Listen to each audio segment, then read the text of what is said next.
The following is a presentation of Bakersfield College Athletics.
All right, everybody, hope you're enjoying your meal.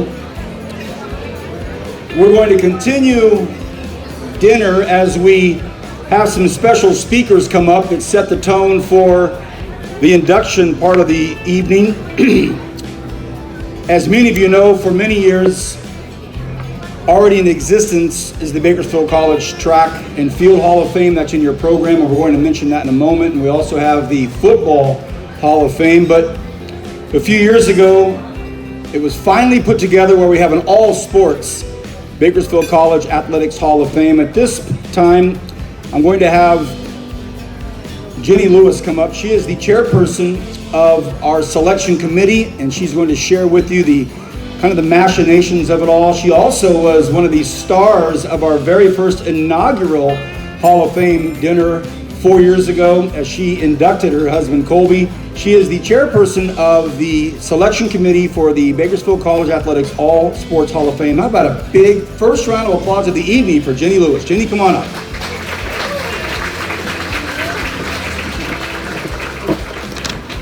Hello, everyone. Thank you all for being here. My name is Jenny Lewis, and I am one of 12 members of the Bakersfield College Athletic Hall of Fame Committee. Bakersfield College has a long legacy of producing truly incredible athletes, and I am eager, as I'm sure you all are, for that legacy to continue. Tonight is a special opportunity to celebrate the 2024 Hall of Fame inductees. And what a privilege it is to add some spectacular athletes to our hall. Congratulations to all of you.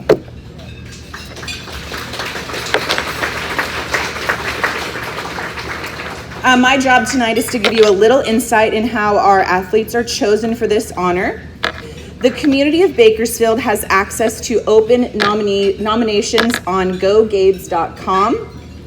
Being that this is our 4th year, we have compiled quite a list, literally hundreds of people, former athletes that are on this list. And like I said, BC has a lasting legacy of excellence.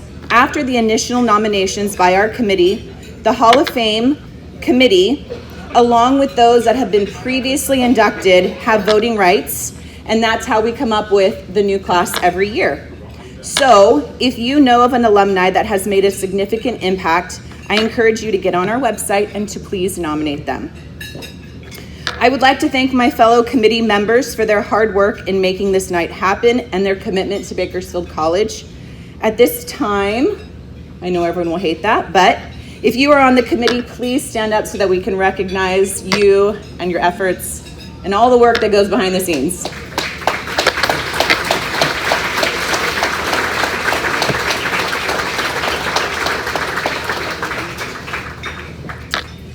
I would also like to thank Reggie Bolton. Where is he? I don't see him. There he is. I would like to thank Reggie Bolton, our athletic director. Your tireless commitment to Bakersfield athletics does not go unnoticed. And a quick thank you to, he's going to hate this too, Todd Hansen. He answers all of my text messages, which are hundreds, and he picks up my phone every single time, so thank you. Everything that you see tonight and so much more. I cannot even begin to tell you how helpful she was. Lori, thank you. We could not have done this night without you.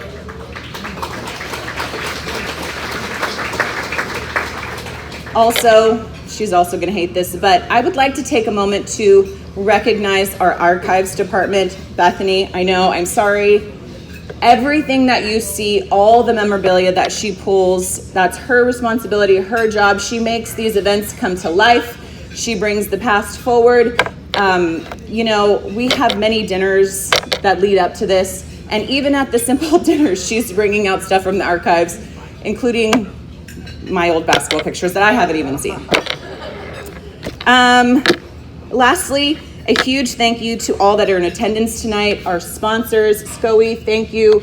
I know several of the guys at that table, I don't know, fortunately or unfortunately because of sports injuries, but we couldn't do this night if it wasn't for them. My husband and I consider it a distinct honor to be Bakersfield College athletic alumni, and it is because of all of you that BC continues to be an institution of athletic excellence here. And with that, I hope you enjoy your evening, and go Gades. Thank you, Jenny. Appreciate it. That's absolutely perfect.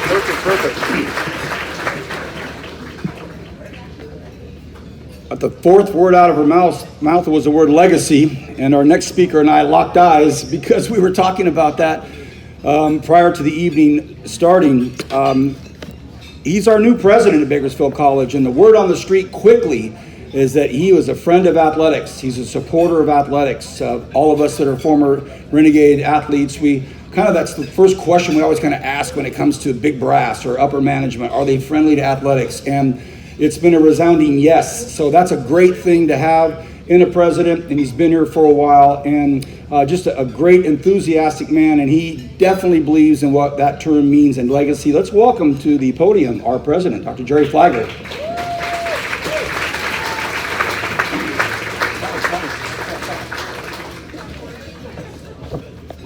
Good evening. It's very humbling to stand before all of you, these athletes, gentlemen who from 1976 can still fit in their letter jackets, when the most athletic thing I do is climb the stairs to my office.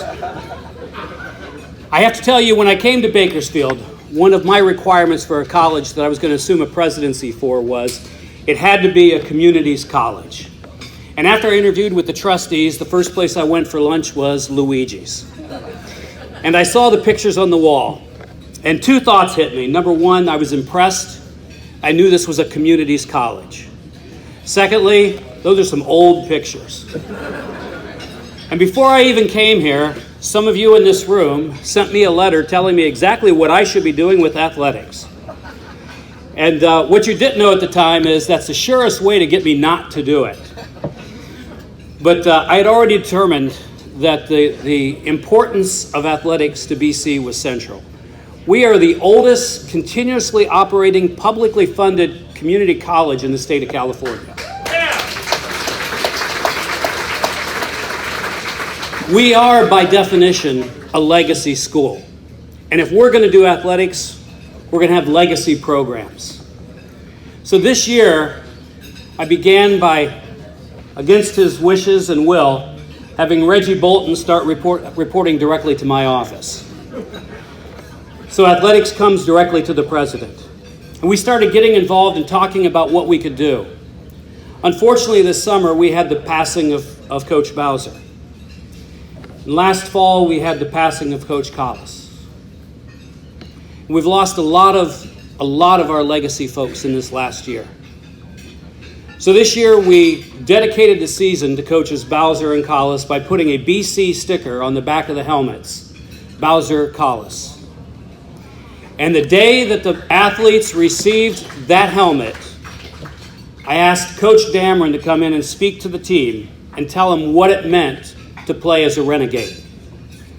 Because I believe that our student athletes today need to know what it means to be a Renegade. And they need to hear that from our legacy. They need to hear that from our legends. They need to hear that from the people in this room. It means something to be at BC. It means something to play at BC. And the folks that we're honoring tonight are an excellent example of what it means to be a Renegade. You all are the best ambassadors that I could imagine us having. And I am grateful to be here. I'm humbled to be here. And I'm honored to be able to honor you tonight. Go Gades. Wow. Awesome. Good time, brother. Good time. Wow. I love that. 4.5 years ago, our next speaker was the interim athletic director.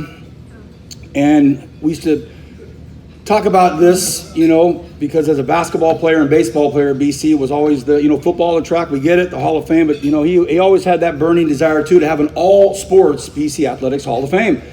And so he said, VP, I'm telling you, man, when I get that gig, if I get the gig, the permanent job, we're going to have the all-sports athletic Hall of Fame. Well, he got it, but it was right in the heart of COVID season. And how many people were here for the very first one, the inaugural one that we had here? Some of you were here, and it turned out to be a spectacular evening. And it was all the vision of our permanent athletic director. He also has a special presentation tonight. One of my favorite guys, and he is the man, the captain at the helm of the ship of Bakersfield College Athletics, Reggie Bolton, our AD.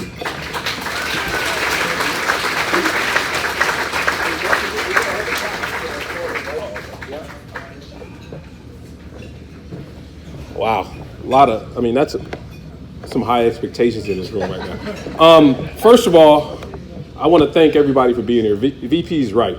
One of the things that I wanted to do, I've been here since 2007, and one of the main people I want to thank tonight because of him I'm here.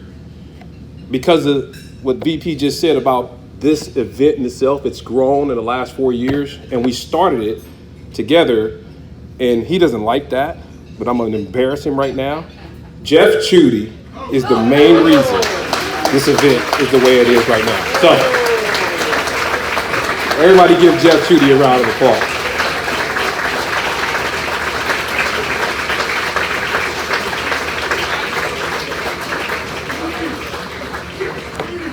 He'll be upset with me. I really don't care. He's cussed me out several times on the football field, so I'm not really worried about it. He's not as tough as everybody thinks he is. Trust me, I know. But Jeff, we got together when I became the AD. I got with Jeff, and Jeff's the reason why I met a lot of people in this room. And I talk about it all the time, the importance of community, the importance of tradition, and what makes BC different than every other junior college in the state is the people in this room. It's the reason why we're different, okay? And it's the reason why we take this, and I take this so personal, it's my responsibility to uphold the tradition of Bakersfield College athletics, and that's what we're doing with the Hall of Fame. So what I want to do, we got to have a contributor award, SCOE. One of the things we did when they signed up to be our title sponsor, is they wanted to give the Contributor of the Year award out. And so for the last couple of years, We've been giving this out since 2001, and the first year, one of our inductees, Dr. Baker, got it because Dr. Baker helped usher us through COVID, through the testing. I mean, we were on campus. We were one of 5 community colleges that stayed on campus and continue to go through COVID because our athletes wanted it, and Dr. Baker was with us all the way, so I want to thank him for that. Wes Bradford, I don't know if Wes is here tonight, but Wes Bradford was our contributor of the year, the second year. Wes has been an unwavering supporter of BC athletics. He's been great for us. Talk to Wes all the time.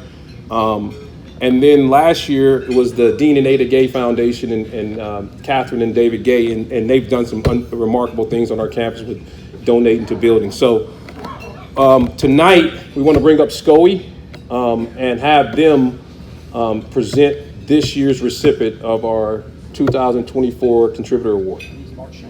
And Mr. Mark Shamblin.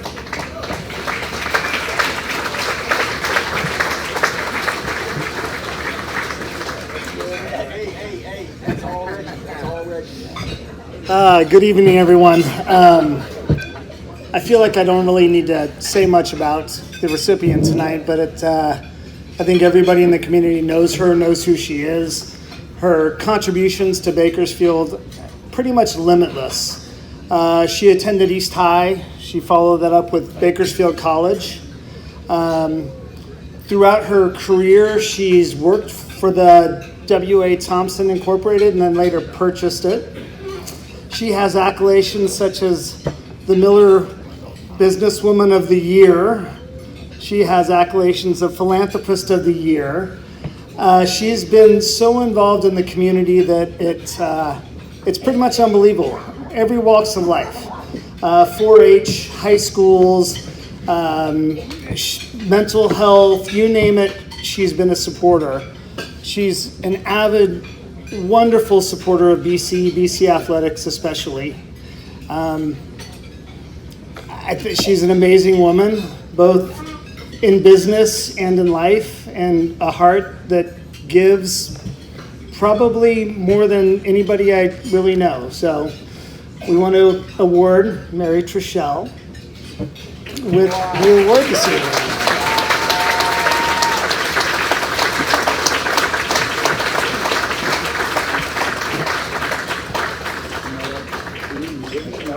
I don't think you do. Hi. How are you, Mama, by the way? I need to hold it. You get a whole chance. Big smile. Take 2 shots, please. Thank you, guys. Thank you very much. I'll just say 2 things. Yeah, please do. No. I don't give speeches. Athletics are important, and they make a difference. And thank you very much. Go Gays. We have a box here. You don't want to carry that all night. Go ahead, Reggie. Close it out. Reg, close it out. All right. So again, Mary has been great for us. Mary's one of the first people I met. Jeff took me to meet Mary. Mary gave me some demands that she wanted done, and I'm still working on them.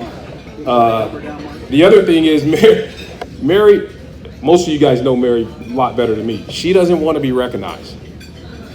It was tough to get Mary to take this award tonight. Trust me, people. So I want to thank you, Mary, again. Appreciate all your support, unwavering support for our student athletes. Love your dedication to our program. So before I leave tonight, I do want to recognize again, I think Jenny recognized our staff. Lori Ambrose did a great job of running this event for us tonight. So I want to thank you, Lori. Thank Todd Hansen. Chris Sanchez, one of our equipment coordinators, is here back here. He's selling gear. I want to thank him. And then the last person I want to thank is Alexandra Broom, because everybody sees us up here and people talking about me, but she kind of runs all of us, and the coaches know it. So she keeps it together, and so I just want to recognize her tonight and make sure that everybody, knows who she is. So again, we really appreciate you guys tonight. Congratulations to all the inductees. We're excited about tonight, and go Gays. Appreciate you. Thanks. All right, Reg. Awesome, buddy. Thank you. Mary, Mary, Mary. Vance, I'm not speaking. I'd like to say something, please. All right, Mary. We loved it. I see the proteins hit the table, so we're ahead of schedule. Very, very good news. I'm going to insert an unscheduled guest to speak because when I walked in and I turned to the right and I saw that plethora of archive memorabilia, all that special stuff back there, I met with Bethany and she handed me about 64 pieces of document to talk about, and I said, no, my brain is way too old and loaded for that. I said, you seem like the absolute perfect person. It takes a very special, committed individual to really care enough to do things like that and to put that together. We all have our man caves or our lady caves and we have our pictures and this and that, but that is a serious undertaking, and I thought it'd be appropriate with all of the effort that she put in that she comes up and gives us some information on how to stay involved. For those of you tonight that walk away with your nostalgia cup overflowing and you want to get involved, let's welcome up the head of the archives department, Bethany Rice. Bethany, come on up. Okay, I think this is on this place, okay? Go for it, talk loud. Thank you so much, Vance, and thank you, Jenny, earlier. It is my absolute pleasure to be here. We keep hearing the word, thank you, legacy thrown out tonight, and the Renegade legacy, all of your legacies here, that is my passion. That is what I love to preserve. This is what we want to pass on to our future Renegades as they come up. I have student workers, and I love to tell them all the stories. I've heard stories tonight that I'm excited to take back to school tomorrow to bring to our students and encourage them to make their own legacy. So just a couple of the things we have back here, I'll make it real quick. We do have newsletters back there. So some of our original BC Hall of Fame athletics that you can kind of get some nostalgia if you didn't make it to those last ones or if you want to see who was nominated before. Like I said, I want to hear all of your memories. There are some forms back there where you can write down your favorite memories, your favorite people, everything you want to share with the future about your Renegade legacy. So you can write it down on the form. There's a QR code. We would absolutely love to hear it. Let's see, what else do I got here? I'm sure we've all talked about it, but homecoming game is right around the corner. Archives will be there. We will have our alumni gear, some other artifacts that you haven't seen yet tonight, and we would absolutely love to see other alumni there too. So we hope to see you at that one. Everything you see back here, I can get you copies of. So if you want to share that with family and friends, you want to carry it on with you, you want to put it in your house, let me know. I've got business cards back there. We can get you copies of football programs, photographs, anything you would like. The press releases back there. Definitely check out our website. We are always putting our collections on there. There's growing. We'll have new, the press releases you'll see will be on there in 2 weeks. We'll have all the programs up there within 2 months. So anything you would like, that's what I'm here for. And as you kind of maybe clean out your houses a little bit, bring it on by. So we can keep doing displays like this for the future. That's what we're here for, is to preserve that Renegade gear. So try to keep it quick. I hope it was quick enough, but thank you everyone so much for being here. Thanks for listening and contributing, and I guess we're all ending with Go Gays, right? Yeah, right. Hey, that was awesome. Perfect. Thank you, Bethany. We have a couple of young ladies roaming the grounds tonight.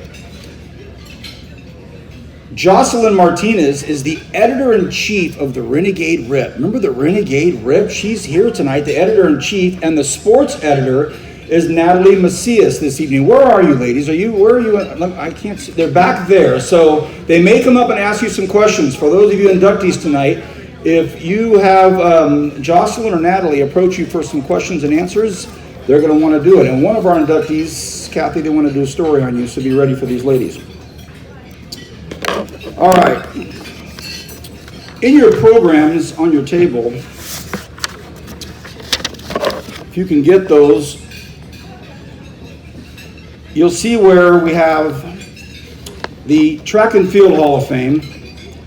You'll see also where we have the BC Football Hall of Fame.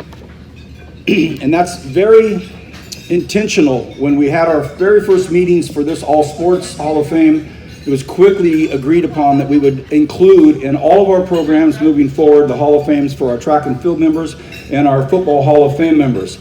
And then in the front of it, you'll see where we have our BC Athletics Hall of Fame members. And those are the members from our 3 events that we've had so far here. And it's this page that kind of looks like that right there. At this time, I would like to ask if we could have all of the Bakersfield Athletics Hall of Fame members that are already inducted, that have been inducted right here at Luigi's over the last 3 years, if you could just stand very quickly. And don't do the quick stand up, sit down thing. Stand up for a moment, please. If you've been inducted into this Hall of Fame, please stand. Jeremy Stock, Colby Lewis, George Culver, Dwayne Dameron, Bob Covey. Come on, let them hear it, everybody. These are fellow inductees already. Thank you. Stan Green in the back there. Thank you, everybody. Appreciate that. Thank you. Very nice, very nice, very nice. Oh, I forgot them all. Okay, good. Thank you, guys.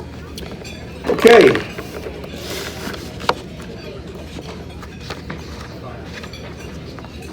We're about to start, but also in the program, it's my job, even though we've touched on it a couple of times already through some of our speakers, to officially thank our sponsors. For those of us that have been to a lot of events like this, we know there are sponsors, and they're a huge part of it. They help underwrite these great events. So first and foremost, they've been mentioned a few times, and they're a part of our presentation to Mary, but they are a big supporter of Bakersfield College Athletics. The table is right over here. Very talented group of men and women at SCOI, Southern California Orthopedic Institute. How about a big round of applause for our great table over there. Thank you, SCOI. Appreciate it. I don't think I saw him tonight. I don't believe he's here, but another name synonymous with Bakersfield College Athletics, Wes Bradford, Clifford and Bradford Insurance Agency. I'm sure they can hear the applause wherever they're at, wherever you're sending it to them. Thank you. I saw our director of golf, Nick Kaiser, here this evening, and boy, what a major addition to Bakersfield College Athletics to have the great Nick Kaiser as director of golf up there. Looking forward to that. And it wasn't long after he got the gig that it just so happened Rio Bravo Country Club became an official sponsor and a partner of Bakersfield College Athletics. Let's hear it for Rio Bravo Country Club, and thank you. In a few moments, you're going to be enjoying some really fun, insightful, emotional interviews that we had of our inductees, and none of that would have been possible without our very good friends at KGET Channel 17. So let's hear it for KGET Channel 17. Thank you.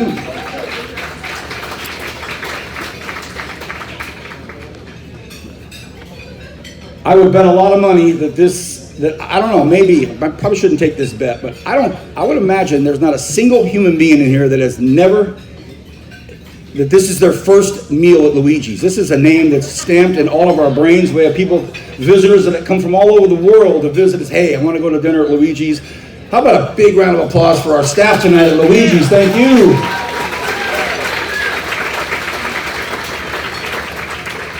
I talked to Noah, the boss, about, hey, maybe you can try to get a little ahead tonight. Let's kind of stay out in front of it, He was like, yes, sir, whatever you need.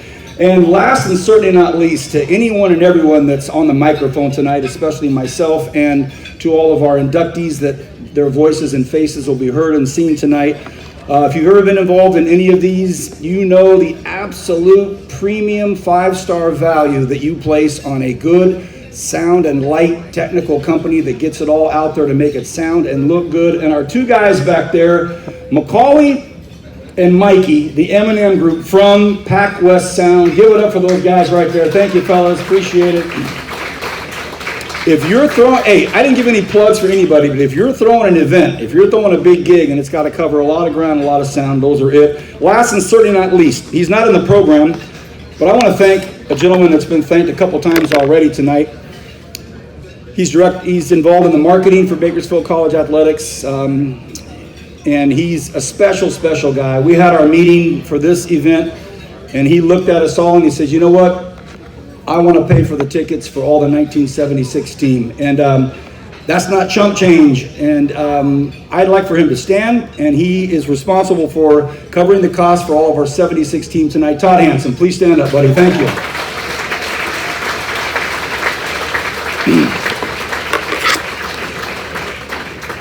And with that, you guys ready to go? I'm ready to go. You ready to go? Here we go. What a class that's going in. The 2024 Bakersfield College Athletics All Sports Hall of Fame class going in. How we do it is we do interviews. They come down to Channel 17, they meet me, and we talk for a while. I don't prep them, I don't call them ahead of time, don't text them ahead of time. They just show up and they expect some pretty stock questions, some normal questions, and then there's some areas we go that we just go. And we have a good time, and you're going to enjoy these interviews.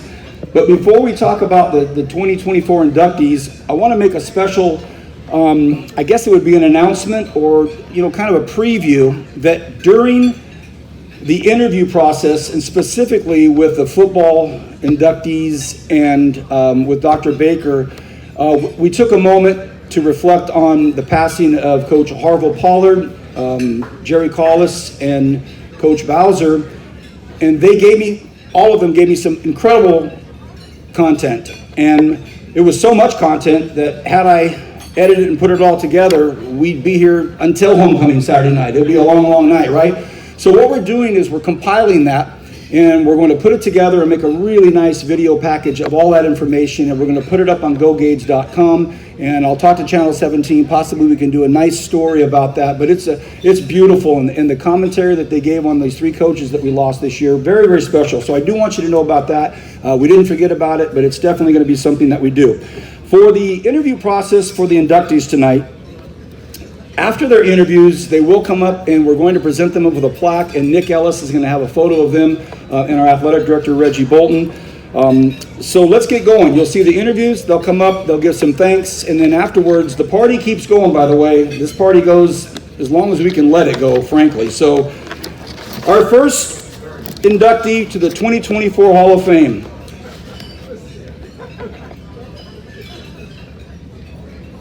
They had one loss that season.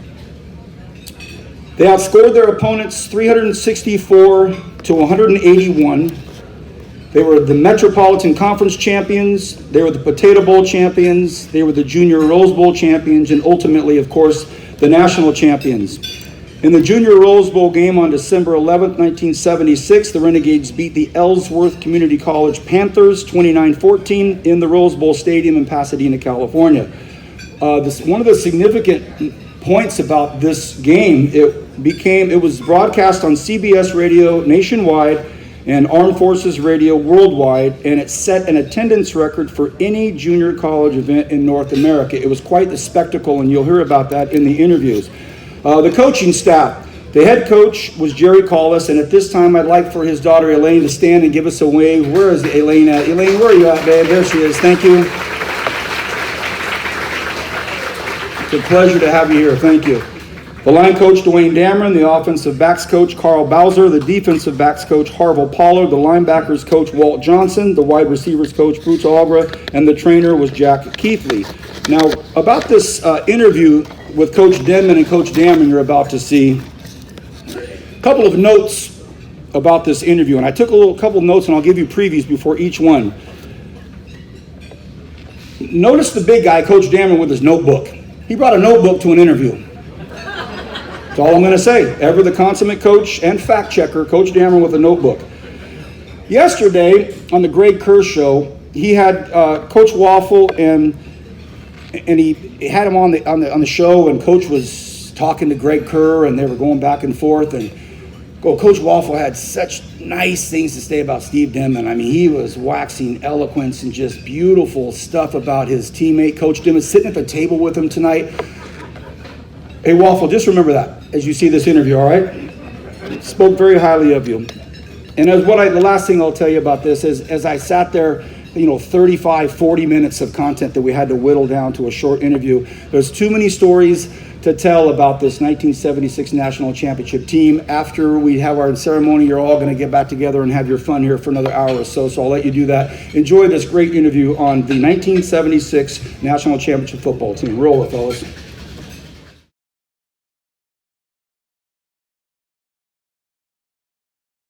Probably the end of the game, the excitement that the game generated among our players and the beauty of the Rose Bowl that day, that was a memorable time. Also, when we entered the field, I remember that. And all of those things were great. Then we got to watch a good football game also. As a coach, you have butterflies? If I don't have butterflies, I haven't arrived. I have them quite a bit before the game, and I don't have them much during the game. After the game, I have to run home because there'll be a lot of questions.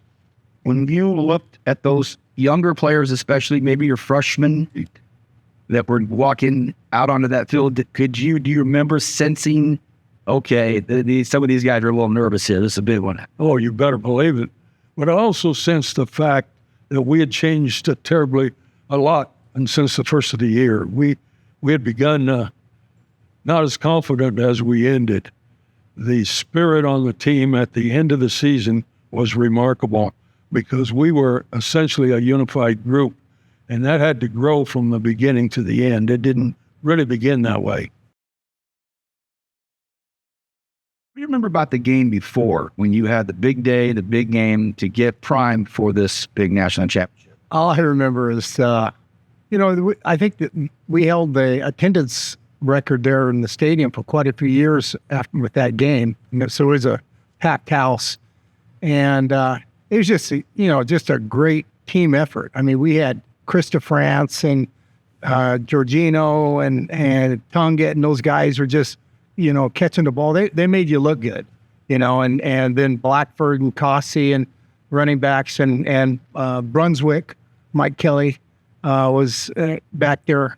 Just a great team effort. And then defensively, COS was a great team, and I think we held them to 7 points that night. And so defensively, everything kind of gelled, and we really, like Coach said, we really peaked at the right time of the season.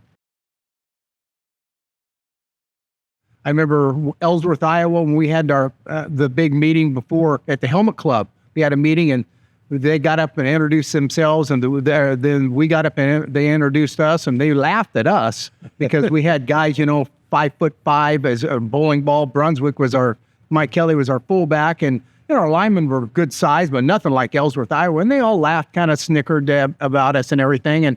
And I think, our guys just said, hey, we'll show you what we can do on the field. And we did. And we peaked at the right time. And we just kept peaking, like Coach Ambrose said, we kept growing as a team. And we really peaked in the Junior Rose Bowl. That was, a big hit for us because Blackford was a tough kid. He was not real big, but tougher than heck.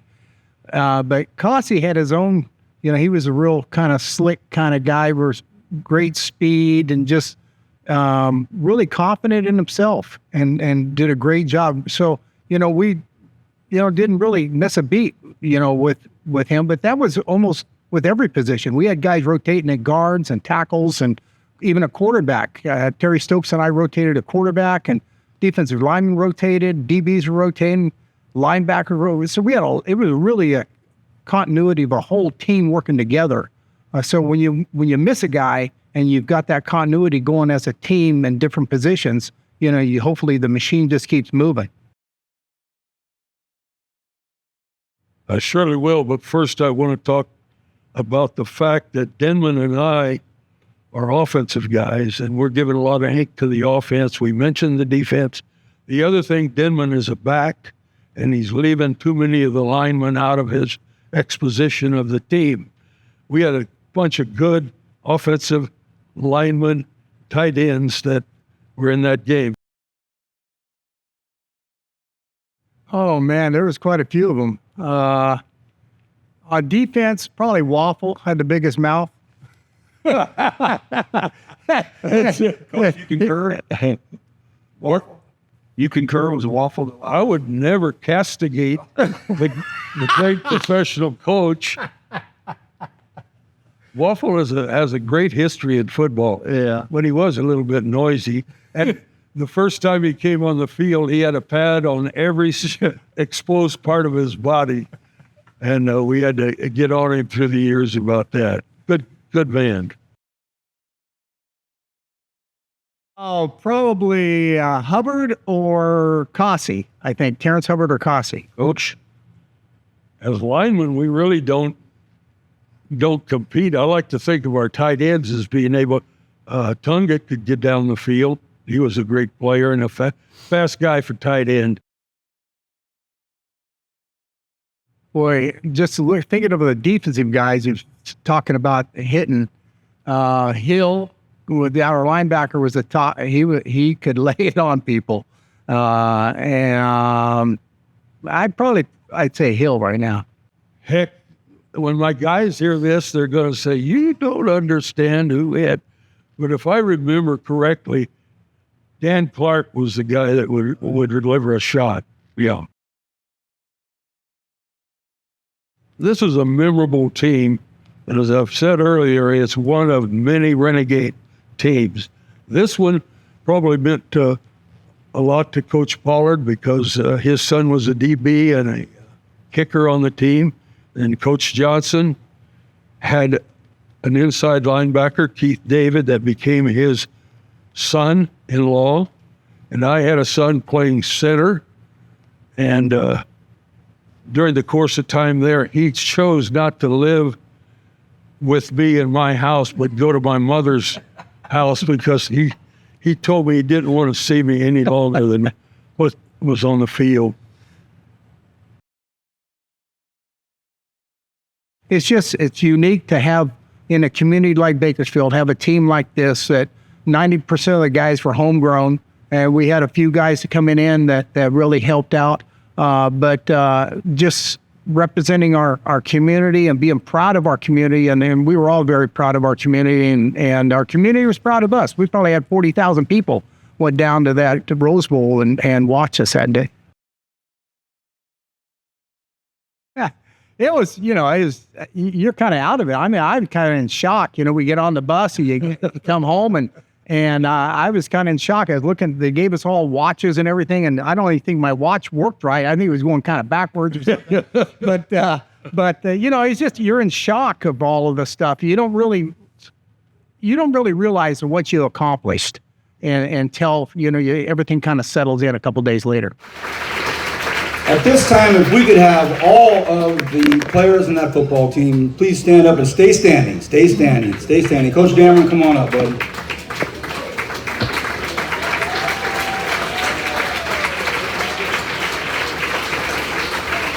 I'll help you, buddy.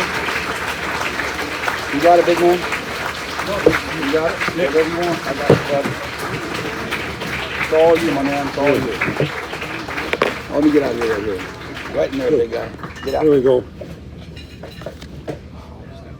Vance said 2 minutes, no more. I got the hook. You're out of here. Okay. These guys are a lot easier to control now that they're 65. I looked around. I was watching myself on that interview. I looked like I was a catatonic or something. I was just kind of sitting there.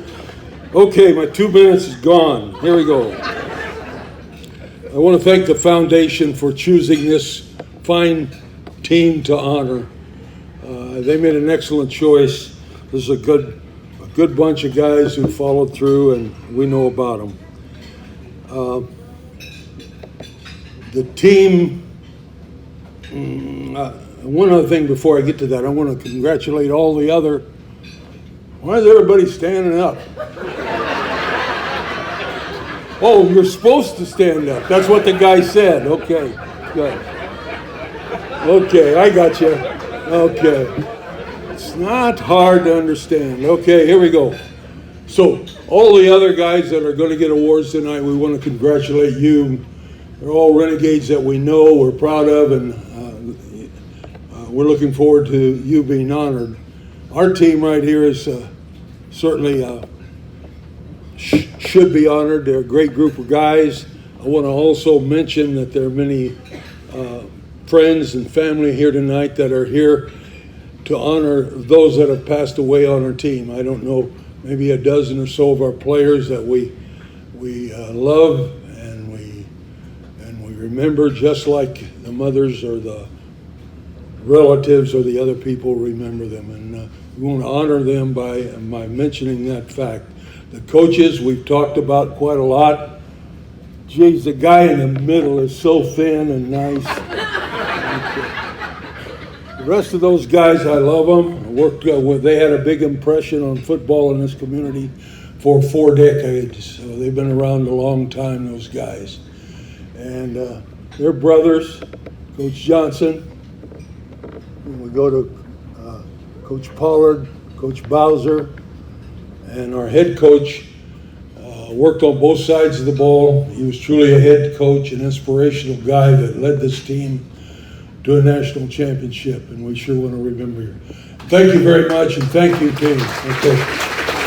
Coach, right here to the right, we're going to take a picture of Reggie. Right here.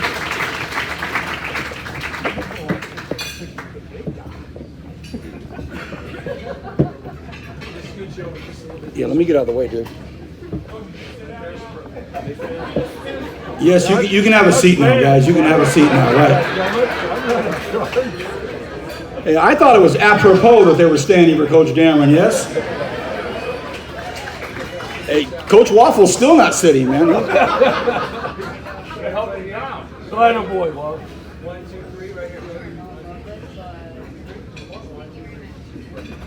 Yeah, Coach, go ahead and help him down. Coach Waffle, you can help him down. That'd be a good idea, bud. Hey, you got my wife is watching. That was great. All right, now we can ask for one more big round of applause for our 76 team. Thank you. Appreciate that. Wow. That was fantastic. Our next inductee, a name synonymous with Bakersfield College athletics. He played football at BC from 68 through 69. He's a Bob Elias Hall of Fame inductee. He has been the team doctor since 1978. He is a recipient of the Lifetime Achievement Award from the Bakersfield College Foundation. He is a member of the BC Alumni Hall of Fame. While playing at Bakersfield College, he was encouraged to become a doctor by the late Dr. Romain Cleroux. So after graduating from UC Irvine's medical school and completing his residency, Dr. Baker returned to Bakersfield to begin his medical practice and quickly offered his services to BC Foothill High School in joining Dr. Cleroux on the BC sidelines. Dr. Baker remains as one of the most indelible influences on the landscape of Bakersfield College athletics. His love of the school, the Renegade student athletes, and the community of Bakersfield itself is a treasure for all of us to enjoy with him tonight. A note from the interview that I had with Dr. Baker. It is so evident of his love and his commitment and what a genuine, heartfelt piece of his life Bakersfield College athletics is. I'm very much looking forward to enjoying this interview with him. Let's enjoy the induction on screen of Dr. William Baker.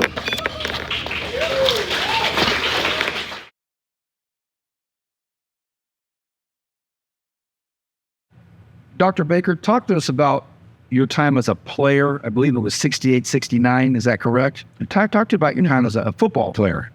68 and 69 actually was a year removed from when I should have started playing football at Bakersfield College.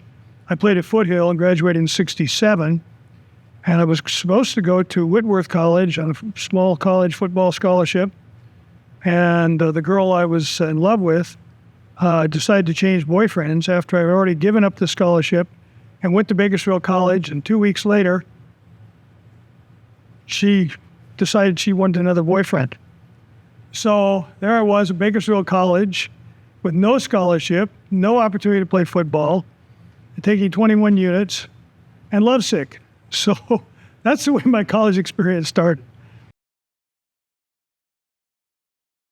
That spring, I went out for spring football, and I was a linebacker and center and guard at Foothill. I expected to play linebacker at Bakersfield College. And Coach Collis, after about a week, he came over to me, and first of all, remarkable to me was he knew my name. He said, "Baker, he talked to you." And he said, "You're not going to be a linebacker here. You can't play a linebacker. We got two guys that are probably going to be All-Americans next year, and you'll never see the field. Go talk to Coach Dameron, see if he can make a lineman out." The remarkable thing about that to me, and which spoke volumes about the character of Coach Collis, is that he knew my name. What was your nickname? Bake. They called me Bake. And so at that point, I became an offensive lineman under the tutelage of Coach Dameron. And the rest as a player is history. I came in this fall, and I was about 7th string at guard. So I figured right away there was one goal. I'm a very goal-oriented guy. One goal. I want to make the traveling squad, and that's 45 guys. And the only way I figured I could do that was as a deep snapper. So after the first couple practices, I asked Coach, could I take a bag of balls home? Well, I knew I needed to practice because my last game at Foothill, we tied Bakersfield High School, which gave the championship to North High. And when I played at Foothill, we never lost to Bakersfield at any level, and that was our claim to fame. But of the 4 punts, I rolled them all back to our punter. So I didn't have a stellar record as a deep snapper at that point. So we had this little house on Earl Street in the Foothill neighborhoods, a little yellow light bulb on the back porch, and a clothesline. And I get my mom to stand out in the backyard for an hour or two at night after practice. I'd snap balls to her till her hands hurt, and because my dad worked at night at the Californian. And then we'd put a tire up on the clothesline. I'd snap through there. So about 2 hours a night, I'd snap balls. And eventually, I thought I had a chance. And at the first game against Fresno City College, Coach Dameron, he had a playoff between me and another guy. And he said, okay, Baker, you're starting. And I was a deep snapper from then on for that year and the following year. And he was our deep snapper also. Anecdotally, I could tell about a snap that got caught in the lines of one night and made the long distance of 3 feet but I won't mention that. It's probably something that, and my nature, I was undersized, and the environment at Foothill generated a lot of intense competition, and as anyone knows Foothill's history at that time, we had a lot of really great players who were in various Hall of Fames and went on to great accomplishments in college, had a few for a spell in the pros. So it was an intense environment, but I've always been that way. I learned early on in life that in order to achieve my goals, I did not necessarily have to be the biggest, the fastest, the strongest, or the smartest. But one thing I could control was how hard I worked. And that happened to be something that carried me forward in the classroom as well as on the field. I was the guy who got to practice early, stayed late, spent extra time in the weight room, lifted weights all summer. Dr. Baker, as a player, was one of the most intense players I dealt with and a very good football player. He wasn't especially big, but he was always ready to go. When I was in medical school at UC Irvine, I periodically talked to Dr. Claroux. And Dr. Claroux was really central in my decision to become a physician. In my second year, during fall practice, I had a cyst on my knee that ruptured and needed to be operated on. So he took me into his office, and of course, he was chewing on his cigar and operating on my knee and talking away as he went. And I'm watching all this happen. And he said, Bake, what's your major? I said, philosophy. Philosophy. He said, well, first of all, we got way too many philosophers. And secondly, you can't make any money as a philosopher. You should be a doctor. But I stayed in touch with Dr. Claroux. And when I came back to town, while I was studying for the boards, saw a few patients in his office. So it was perfectly natural for me to join him on the sideline that fall. And he said, Bake, you got to come help me. So in 1978, I joined Dr. Claroux on the sidelines as a team physician. What I didn't expect was at the end of the season, at the last game, It's okay, Bake. So you got it next year. So Aggie, his wife, and I, we're going to the Basque Country next year. We've been putting off a trip for 10 years to go to the Pyrenees, the Basque Country, South France, during the fall. Said, I'm going to be gone. I'm going to be gone at least 3 months. I might be gone for 6 months. So good luck. And that's when I became the official full-time team doctor for Bakersfield College. Personally, at least 200, because we have about 400 athletes, and I managed to get some help over the years. So probably 200 times 46. So that's a big number. Okay, which athletes, which position on a football team are the biggest whiners? Who comes to you with, who are the biggest whiners on a football team? And you don't have to give names, but per position. I can't imagine it being an offensive lineman. Oh, no, those guys never come. They got bent fingers and blood, and just like you think football should be. That's your offensive and defensive linebackers. Receivers are one of them. And, receivers are number one. Maybe corners, but mostly receivers. Well, when you were at BC, but any thoughts for these players tonight from that national championship team? Well, first of all, I listened to their last two games on the radio, lying in my living room with my ear right next to the speaker because I could barely get the signal in Orange County. And in the game against College of Sequoias, where they had 21,000 some people there, I listened to every single play, of course. And then I was at the Rose Bowl in the front row watching that game. And it was, I think it still is the most remarkable performance I've seen by a Bakersfield College offense through the first half and the first part of the second half. I don't remember the number, but it was 9 or 10 out of 11 completions. We had 21-0, and the other team looked bigger, faster, stronger, and we just simply outplayed them. It was really remarkable. Dr. Baker, as a professional, is truly a professional. All of us as coaches, he's kept most of us alive into our 90s and or late 80s, and he is a lover of BC football and a lover of Bakersfield College. And he has a wonderful wife, Sharon, who could be a better athlete than him.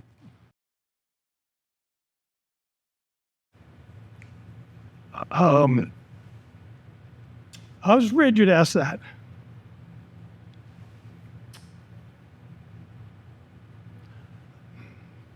Bakersfield College has been at the center of my wife and I's lives. I met her there. I was a young life leader, and she was appointed my assistant leader.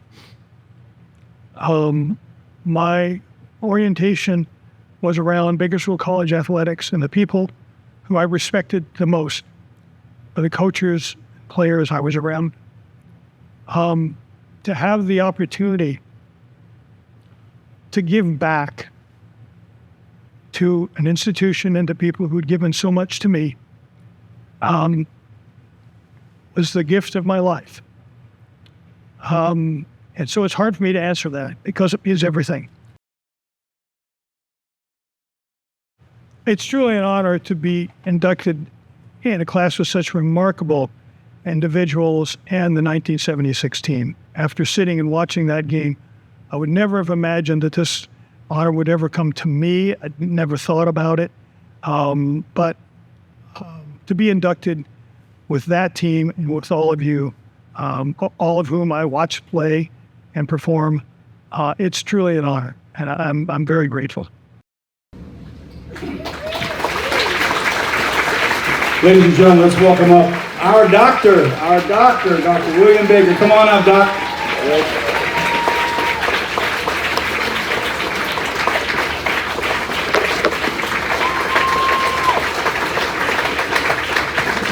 Come on up, buddy. It's all you. My, thank you all.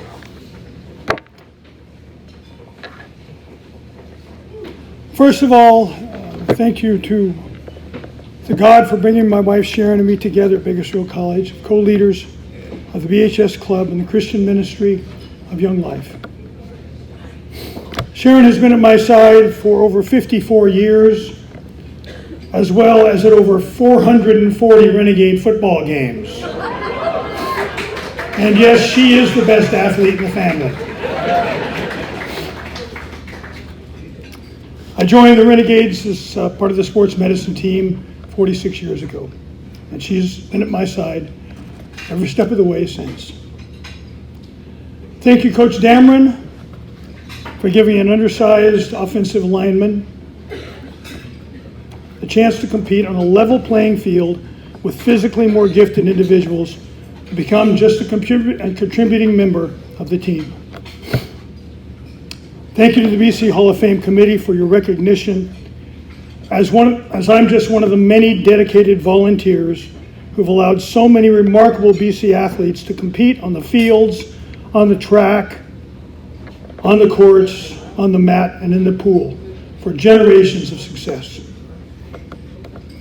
Thank you to the BC administration, from Dr. John Collins to Dr. Jerry Flagger, and to the BC coaches, from Coach Collis to Coach Littlejohn, Coach Covey, and so many others for trusting me to take care of your athletes.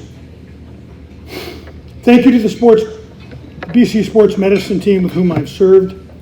The jack of all trades, Jack Keithley, God rest his soul. Nobody like Jack.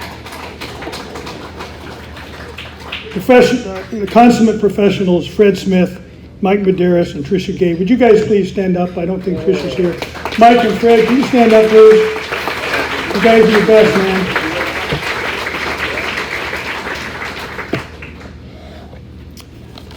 For over 40 years, Dr. Michael Timnon served by my side as the BC team orthopedist, providing state-of-the-art orthopedic care, which was truly cutting edge when he arrived in town. Where's Mike? Mike, would you stand up, please?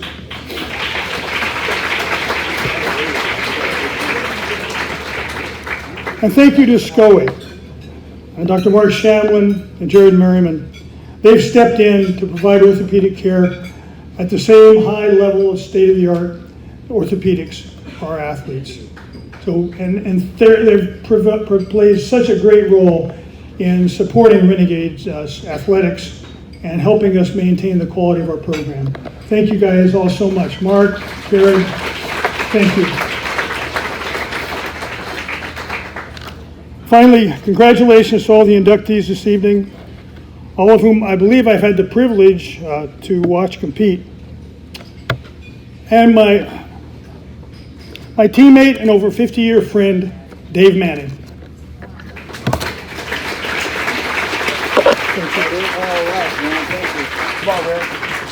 Hey, ho, Doc, come on back, Doc. Got a plaque for you. Come on up, buddy.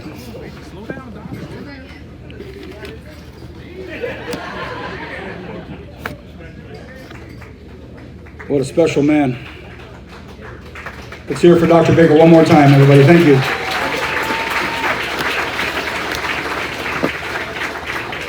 Great job. Great job.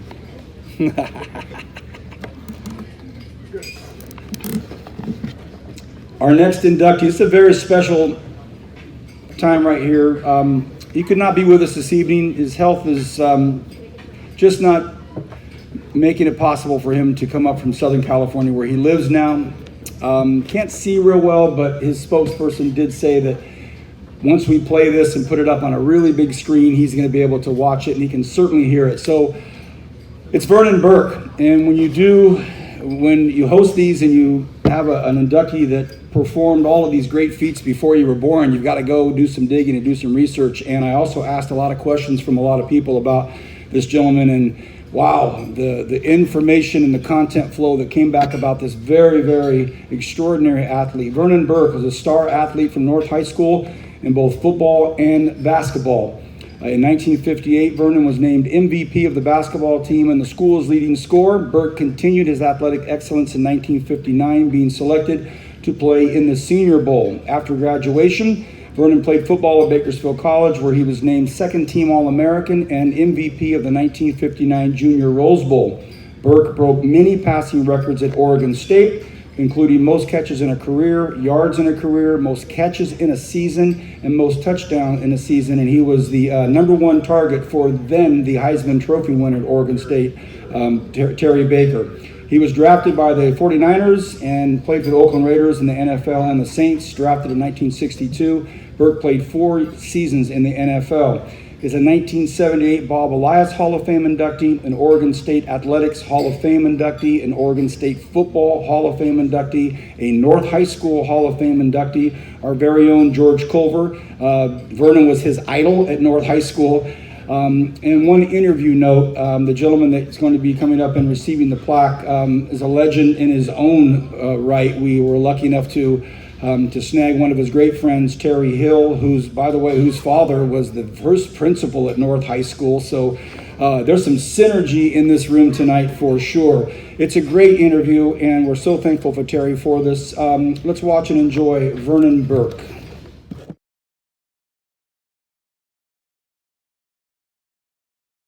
My name's Terry Hill. I played up there in 1958 under Homer Beatty, and I was there in 1959 under Ray Newman. Well, like the rest of us, he was dying to become a Renegade. I mean, he was excited. And not too many people back then go to Bakersfield College and start as freshmen. I mean, they had 2, 3, 4 deep, a lot of depth. And he, right off the bat, he was a starter. You could see that nobody could stop him.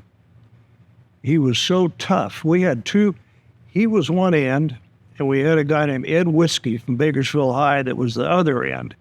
And both of those guys were about 6'4", and about 190 pounds. And they were tougher than nails. And you didn't run around, you run towards Burke's end, he was going to get you. He was just going to get you. And if he got you once, that'd be the last time, because he would not quit. Boy, he'd come back twice as tough the next play. And that was just Vernon. He just did not want to lose. And he had the physical attributes to back it up. Tough boy. He had a lot of ability. He had a lot of coordination, athletic coordination. He could do a lot of things that other people couldn't do. But beyond that, he had a mindset that was just, you can't beat me mindset. And anybody across from him was gonna have a long night. He was a tough guy, and he would not quit, and he just wanted to win everything he did. You know, if Vernon were sitting here, he'd get a little emotional, I think, because this would mean so much to him. And he loved his time as a Renegade. I look back, I said, I'm old enough to remember some of the great athletes at Bakersfield College in all sports that were we were second to none. We had great players in every sport, and Vernon certainly stood out.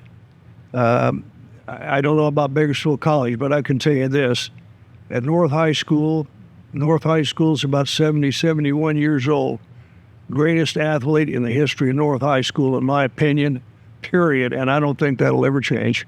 He was just that good and that impactful.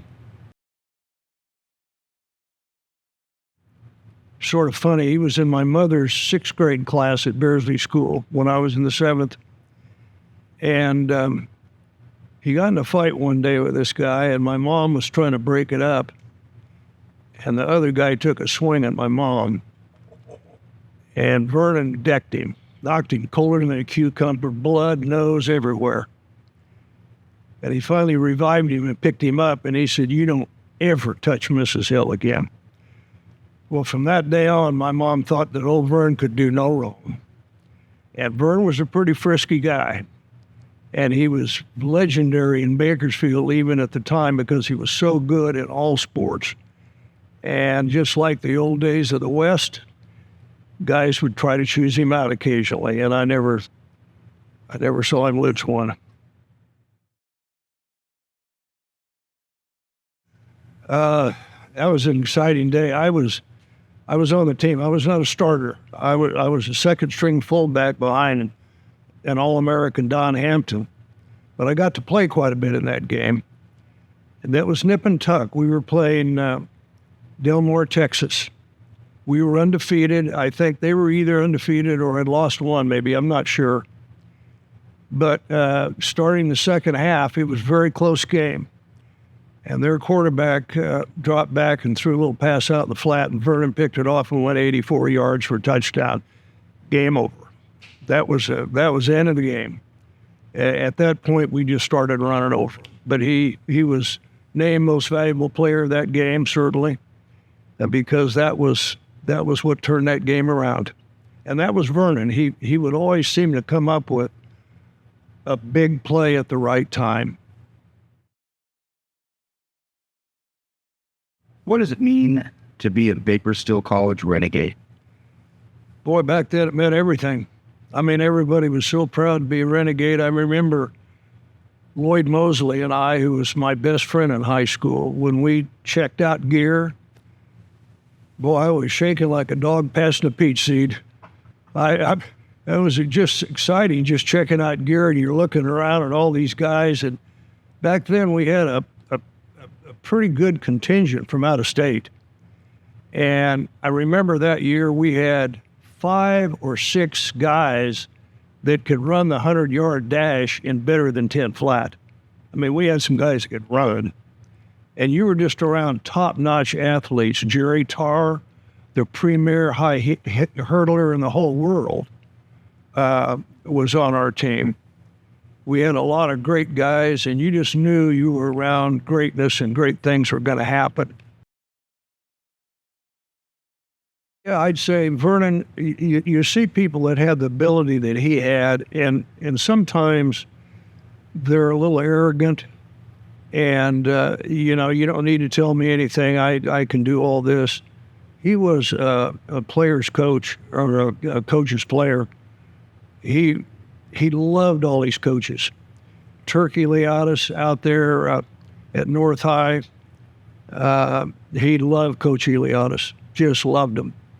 And at the college, he loved all those coaches. You said, Vern, do this, Vern would do that. And he was very coachable, and he was very instinctive. You didn't have to tell him a lot of things. He knew what you wanted. And a little different plane there than most of us. They had to sort of tell me, you do this, you put your head on this side. You don't have to tell Vernon. He knew what to do, and he could get it done.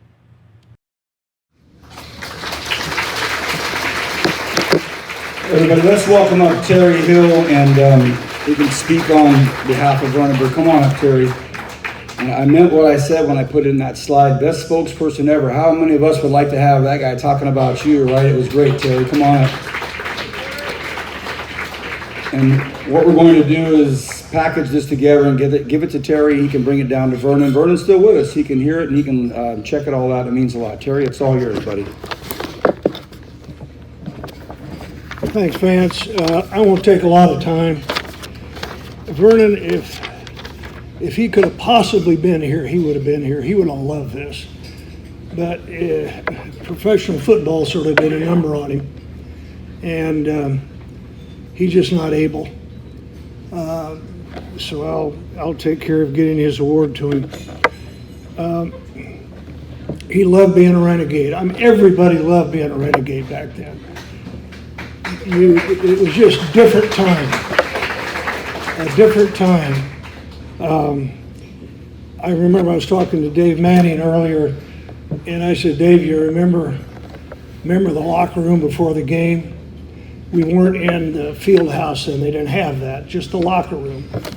And you'd be getting dressed, or you're waiting to go out, and here comes the band.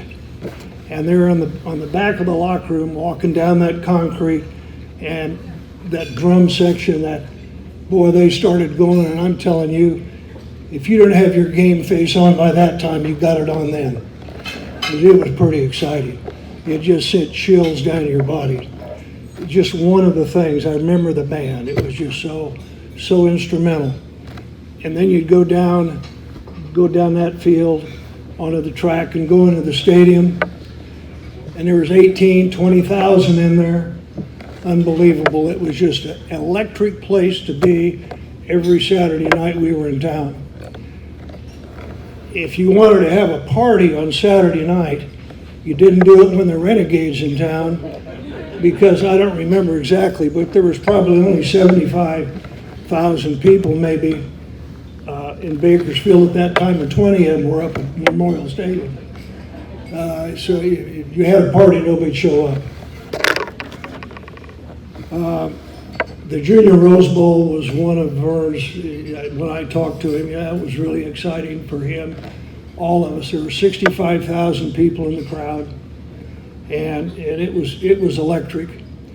And the game was close, as Vance said, and we were ahead by maybe a touchdown just after half, and Vern picked off a pass and went all the way for a touchdown. And that just turned the whole game around, like often happens. A play can do it. And after that, it was all Bakersfield. I think we won 36-14, I think. I'm in my 84th year, so I can't remember all this stuff. I remember the Rose Bowl luncheon the day before. Lloyd Mosley will remember this. Jackie Robinson was the guest speaker. And we looked at Jackie Robinson and we couldn't even believe it. Jackie Robinson. And boy, after that thing was over, we made a beeline up to Jackie Robinson and got him signed our program, because he was one of our heroes. Vern will forever be grateful of his time at Bakersfield College. He loved his teammates. He loved his coaches. He just loved everything about Bakersfield College. He went on to be an All-American at Oregon State. Had a Heisman Trophy quarterback throwing the ball to him, and they set records. He got drafted by San Francisco, played in Atlanta, ended up in his second knee injury. He was at New Orleans, and the doctor wanted to take his leg off. And he said, not going to do it. But he paid for it. A couple of developers from Houston were big fans of the Saints, and they offered Vernon a job. He knew football was over. And he developed with these guys in Houston and Las Vegas and on the coast for several years, and I don't know exactly, but he did very well, I know that. So on behalf of Vernon Burke, I'd like to say thank you for inducting him. He certainly is worthy, one of the big-time athletes at Bakersfield College, and he would have just loved to have been here. Thank you very much.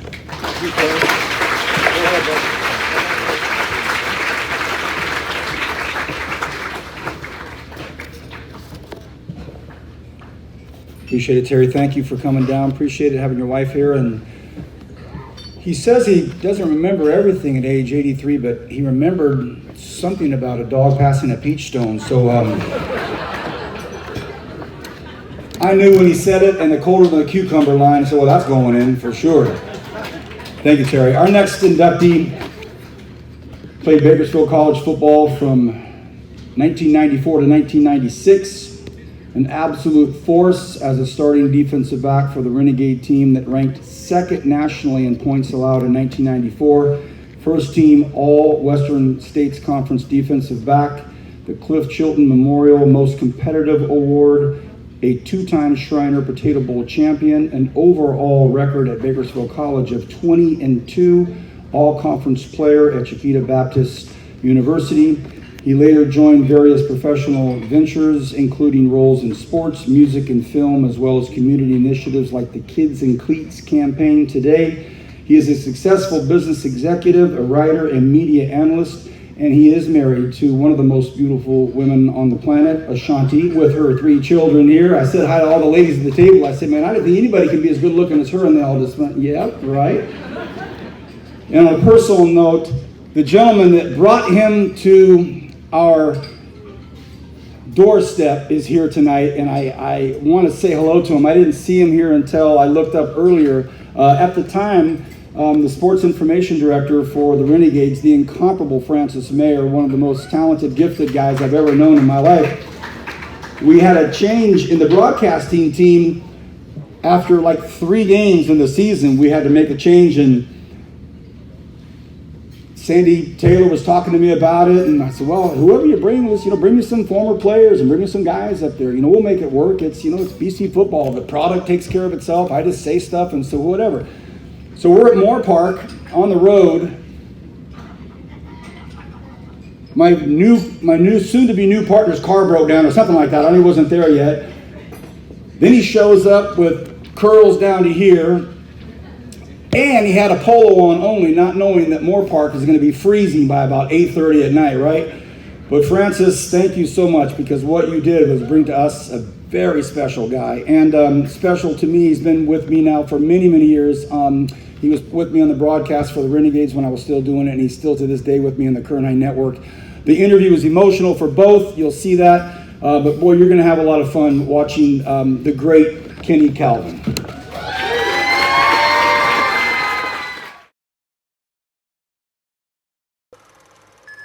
All right. So you got a cheat. Now you have an answer to that. Yeah, I have your years already, but let's do it again. Your full name and the years you played. Kenneth Wayne Calvin Jr. I was a freshman in 1994-95 under Carl Bowser, and a sophomore in 95-96 under Coach Dallas Grider.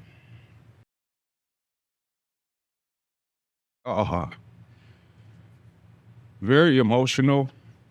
I lost my mom in July, and she's one of the reasons that I started making sure to pursue the things that I felt I needed to do while I still had the time and energy. So I had barely had like my first week of work, and I was just processing my mom's funeral and different things like that. And I want to say it was the first week of school, and I received a text message from my dean of students, Shelly Black, and she says, "Hey, Kenny Calvin, aren't you supposed to be at Luigi's?" I said, "Oh, no, I'm not hosting Media Day today. My buddy Renegade Rob's hosting Media Day. I'm just at work. It's my first week of work. I want to just embrace the experience of being back here on campus." And she said, "No, you need to go to Luigi's. I think something's important that you need to be there for." And I said, "Okay." Take off my yellow shirt. Or actually, I kept it on. Kept my yellow security shirt on, head down to Luigi's, and I walk in, and everybody's having lunch there, and I sit down and I have lunch. I'm just happy to get lunch, and see some of the guys, and I'm like, yeah, everybody, yeah, give me the steak knife. And getting ready to tear into my steak, and here comes Renegade Rob Chavez and Todd Hansen and Lori Ambrose, and they say, "Well, Kenny, we want to congratulate you on being inducted into the BC Athletics 2024 Hall of Fame." You didn't cry, did you? Yeah, I was fully in tears. I cry once a day, sometimes good tears, sometimes bad, but those tears were uncontrollable, just based on all the emotion that I was carrying, dealing with my mom's passing, and, getting my family organized with things, and just wasn't expecting that. I always remind people how grateful I am to be part of the Renegade experience. I'm never one that needed to be individually celebrated to know my value and what I mean to certain situations. So to have that happen in that way, when I was just going and being happy to be celebrating with everyone else for Media Day, it was one of the most special moments I ever experienced. For a kid that grew up on the east side, as a student at Bessie Owens Elementary, it means your dream came true. So a lot of us just wanted to be Renegade football players growing up. You wanted to play in the biggest stadium in town and make your neighborhood proud. That's what I think of when I recall my journey as a Renegade football player. Ironically, the first touchdown I ever caught as a Bakersfield High School driller in my first year of football in 1991-92, I was a sophomore and we were playing Garces. And I caught my first 3 touchdowns at Memorial Stadium against Garces. I had 3 catches for 195 yards in my first ever football game as a driller football player. And it just so happened to be at Bakersfield College going in towards the horseshoe. Could we say this was meant to be? I definitely could say it was meant to be. My dad was a driller football player. My late great uncle Manuel Calvin was a state champion BC Renegade basketball player after he played at Bakersfield High. I lived a lifetime following in his footsteps. Many people thought I was Manuel's son instead of my dad, Kenny's son, because my uncle was such a legend. And just to follow in his footsteps was a dream come true. Absolutely. My record as a Bakersfield High School student, we had some amazing teams. I only lost to one team in high school in 2 years in a row, sadly. I want to say we were about 44-2 in my years at Bakersfield College from my sophomore year to my senior year. Never losing more than one game in a season. When I transitioned to Bakersfield College, we were 20-2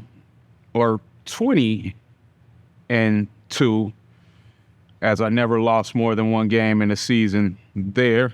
Won 2 Potato Bowl championships. First one under Coach Carl Bowser, second one under Coach Dallas Grider. I mean, my freshman year, like I said, we had some amazing men in that locker room. One of them was the great Hernan Santiago. He was former Arvin running back. People forgot that he played linebacker because he was such an amazing running back in high school. And here I am as a freshman getting to play with a guy who I've heard so much about his legacy, and now he's my team captain. Having a guy like Hernan Santiago in the middle calling plays and calling your defense, it brought focus and attention to you as a young player because you knew you better make sure you do what you need to do to follow in his footsteps. And I saw him knock some helmets off. Hernan Santiago is by far the hardest hitter I ever played with. First of all, it's an honor to share that with you. From my first minute in the broadcast booth, you were there for me, and I'm grateful for you being a mentor for me and helping improve my professionalism as a broadcast journalist. To be a part of the Renegade experience as a broadcast journalist, it just magnifies how special this environment is. A lot of great people, so many great names that you learn along the way that would dream of having the opportunity to do what we do every weekend. And I reflect back to it being a kid watching the legendary Frank Gifford, former driller and Renegade, who I just picked up a poster of his from the student store as I took lunch. We emulated those guys. When we watched games before we ever played a snap, we emulated the great voices. John Madden, who played with my coach Carl Bowser at Cal Poly, we emulated those voices. Pat Summerall, a lot of those men made you familiar with the game before you ever played your first snap. And it was always part of me. As a 10-year-old, I was a performer on stage, opening up for some bands like Roger and Zapp and some other bands as my family was in the music business. So I was never afraid of the stage. And when I had the first opportunity to match what I did on the field, what I can do in the broadcast booth, it was just a match made in heaven, and I'm grateful for the experience. Well, you give me goosebumps there, because my cousin Justin Jones, the son of the great Dean Jones, reminded me of one of my greatest moments. And it was a game our sophomore year where we were trailing 21-10 to a West LA team in West LA, mid-second quarter. And I single-handedly took over the game. I had 2 interceptions in 2 consecutive series in a row. The third series, I stripped a receiver who was running a hitch, stripped him and took the ball back for a touchdown. The next series, I blocked a PAT after they scored. And the next series after that, they got the ball to punt, and I actually caught the ball off the punter's foot to end the game and seal the victory as we came back from that 21-10 deficit. And I truly believe that single game was the one that helped me earn my full ride scholarships to San Jose State and Washington Baptist University. Well, you know, we got to add Coach Grider to that group too, because he passed about two and a half years ago as well. I mean, and what I think of right away is they were men that you didn't want to let down, you know, based on their legacies and the work that you saw them put in as a kid. You know, going back to your first question, what does it mean to be a Renegade football player? Our earliest memories of our Coach Collis and Coach Bowser and Coach Grider on the sideline and watching them in their greatness, not even knowing how great individually they were as players and coaches prior to you getting there. I remember finding out Coach Dallas Grider was an All-American at UCLA while I was playing for him. And when you have men like that, it just intensifies your passion to follow through and make sure you're the right kind of guy. Definitely, that's one of the things that I think of when I think of those 4 men, those names, and Coach Pollard and Collis and Grider and Bowser. Those were men that were so great that you didn't want to let them down. I think it's important for guys like us to return to the soil. You know, growing up, you always hear that the guys who did great things never came back. And, I've done a lot over the last 2 decades in sports, music, and film. Work as a social worker and administrator in residential over the last 15 to 20 years. I just felt it was necessary for me to be in a position where I could be more of service for the community that helped change my life. When I was a student at Bakersfield High, we had amazing men who were campus security guards like the Joe Warner and Ed Woodruff and, Johnny McCaleb and Mr. Cotton. Like, these were men that walked around in suits and ties and chased us around campus when we're shooting dice or whatever, And it was so funny the first week of me being back on campus and walking these hallways and having the opportunity to meet with some of these kids who remind me of myself that may be on the fence of finding a life that they deserve or destructing based on the pressure that's in the community, and just to be there to try to plant seeds is a dream come true for me. To the BC Athletics 2024 Hall of Fame class, I'm so grateful to be mentioned amongst the legends and so many people that I've looked up to in the past and some people who followed in my footsteps who are younger than me as players as well. We are BC. This is a dream come true to be part of your legacy and to share this with you for the rest of our lives. Kenneth Wayne Alvin Jr. Come on up here, Kenny. All right, Reg. Oh, that's how you get a speech, right? Enjoy it. Have fun, man. Have fun, man. I'm going to be quick. We said the over-under on him crying was walking through the door, so he's already passed it. Don't sweat it, brother. Y'all can thank Dr. Baker for that, man. Those first tears got me. I'm gonna make it quick because my big bro George Culver said I couldn't have 30 minutes, so I'm gonna squeeze it into 5. My football journey started at Bessie Owens, right down the street, less than 2 miles away. I remember my first flag football experience, thinking I was gonna be the greatest quarterback ever, only to end up being the center on the flag football team. So I played O-line too, Chad Manning. That was a time when normal life shifted as my grandmother passed. It was definitely a transition. The joy I had and the happiness I had turned to anger and hate. Football became what I would use to tune out the world, one play at a time, and learn how to master my emotions and play the game like my life depended on it, because at that time I felt I did. Whew.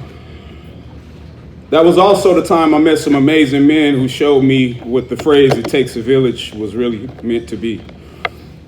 I showed up as a member of the Compton Oilers without cleats and got my first pair of Nike Sharps from a man named Coach Dave Thorpe.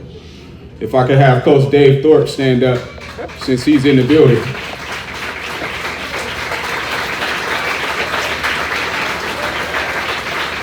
His generosity and genuine love of the game not only inspired my future as a player, but also for me to do the same thing decades later with our Unified Kids in Cleats campaign that we started in 2018 and gave over 10,000 pairs of cleats to kids nationwide in need.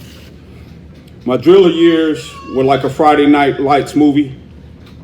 I remember my first double-day practices with my best friend Dean Taylor, who flew home from Oklahoma City, my teammate Jeremy Stott.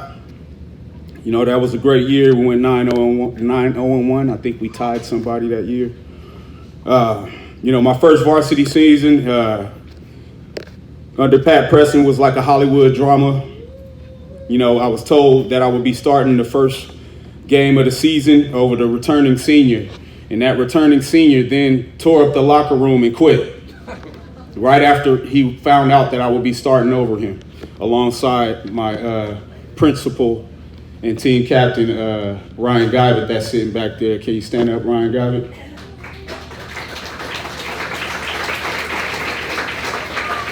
That put a lot of pressure on me because I had to prove to the whole team, coaches and players, that they chose the right guy. We had an amazing run, only losing 2 games. Also got my little brother Josh Manning over there that was part of that run. Our freshman year at BC was also the final year of the late, great Coach Bowser. My defensive coach and coordinator, Coach Ryder, and the great DB Jeff Chudy, who taught me how to read quarterbacks' drops to understand route concepts and know what routes they were throwing by what the quarterback drop was, turned me into a scientist on the football field. So I'm going to ask Coach Jeff Chudy to stand for me one time.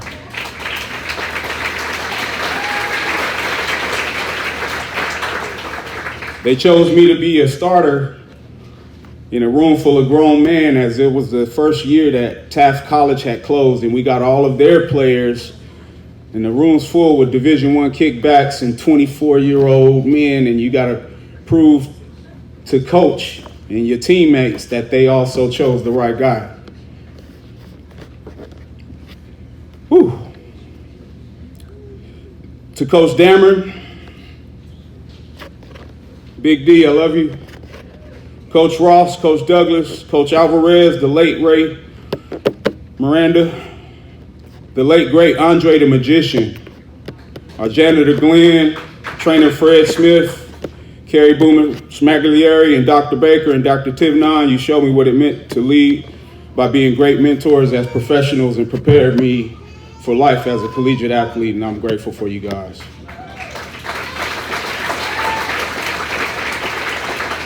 You taught me what it meant to not make excuses and try to be a 97 percentile guy. That was one of Coach Chudy's sayings. He wanted 97 percentile guys.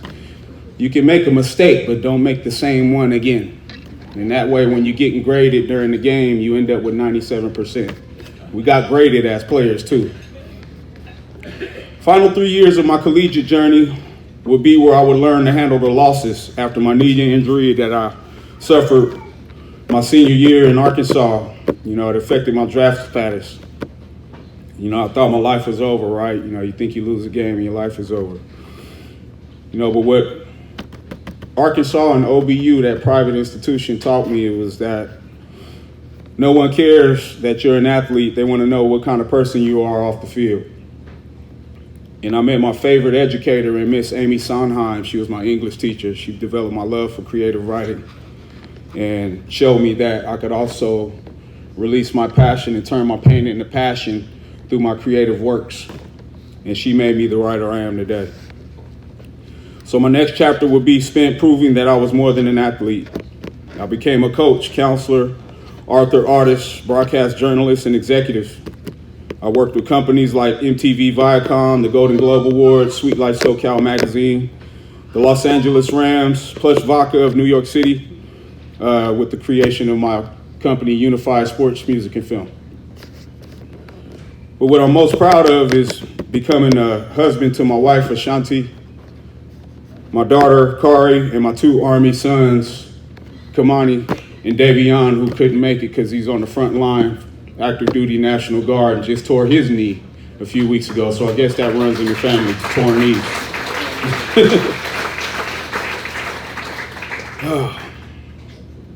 You know, I had to also prove to my kids that their mother chose the right guy. You know, celebrating this moment without my mom and my coach, you know, Coach Bowser, and, you know, I lost them within a week of each other. You know, I lost my mom and then I lost Coach Bowser like within 5 days. It was a very awkward and bittersweet moment. You know, I lost Coach Ryder a couple of years ago.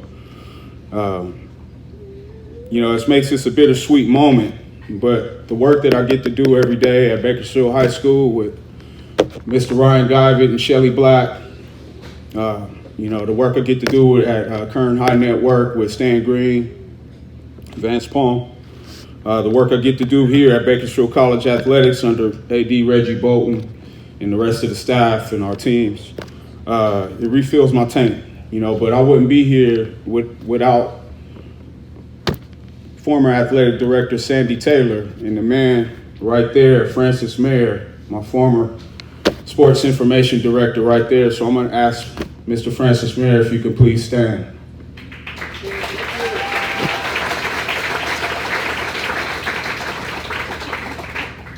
You know, you guys are my village.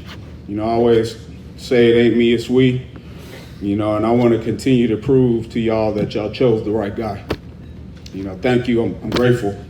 Appreciate you. Beautiful, buddy. Love you, man. Love you so much. That was beautiful. So, Wes, you guys are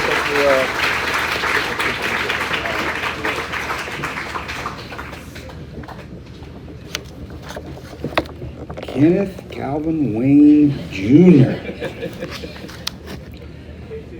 When he became my partner up on the Dameron deck for BC football, he knew I was a singer, and so, but I didn't know he was a singer. But Coach Chudy didn't fire us. I thought he would, because there was a couple plays, right in the middle of a play, someone would make a tackle, and he and I would break out with some DeBarge lyrics or something crazy like that, man. And we would sing and everything else, and I would drive home going, that's about it. That was my last game ever. And then we'd hear, oh, you guys sound great together. So, Kenny, love you. Congratulations. Well deserved. All right, we're heading down the back stretch, and we are switching gears to baseball. Our next inductee. Wow. He must know who it is. Phil Dumatrait, wow. A left-handed pitcher that attended Ridgeview High School. He was a co-MVP that season in the league. Pitched for the Bakersfield College Renegades from 1999 to 2000. A first-round draft pick. We've had 3 first-rounders. One of the other one is in here tonight as well, but a first-round draft pick in the 2000 Major League Baseball draft by the Boston Red Sox. He was the 22nd pick overall. Played in the major leagues with the Cincinnati Reds, the Pirates, and the Minnesota Twins. A couple of interview notes. I don't even know what Phil's doing now, but this cat should be headed for ESPN. He is an absolute natural. You talk about a great interview. It was a superb interview, and he kept going. And Well, when you've got to take 30 minutes down and get it to like 7 or 8 minutes, it's not easy. And he was telling these stories, and I'm just sitting there like a baseball fan going, wow. So it was hard to do. Great interview. Very interesting, though, as I rewatched it, Phil, I kept watching it, and I said, man, something about, and all the baseball cats are back there, something about baseball players' memories. It's unbelievable how impeccable their memories are, except when I asked him who the manager was on his very first outing ever in the bigs. I think he said, I think an intern or something. That was a great one. But in doing my research, I talked to a lot of baseball guys here in the community and asked them about Phil, and they said, man, what an arm, what a player, what a challenger. You're going to enjoy this interview. Let's watch on Phil Dumatrait.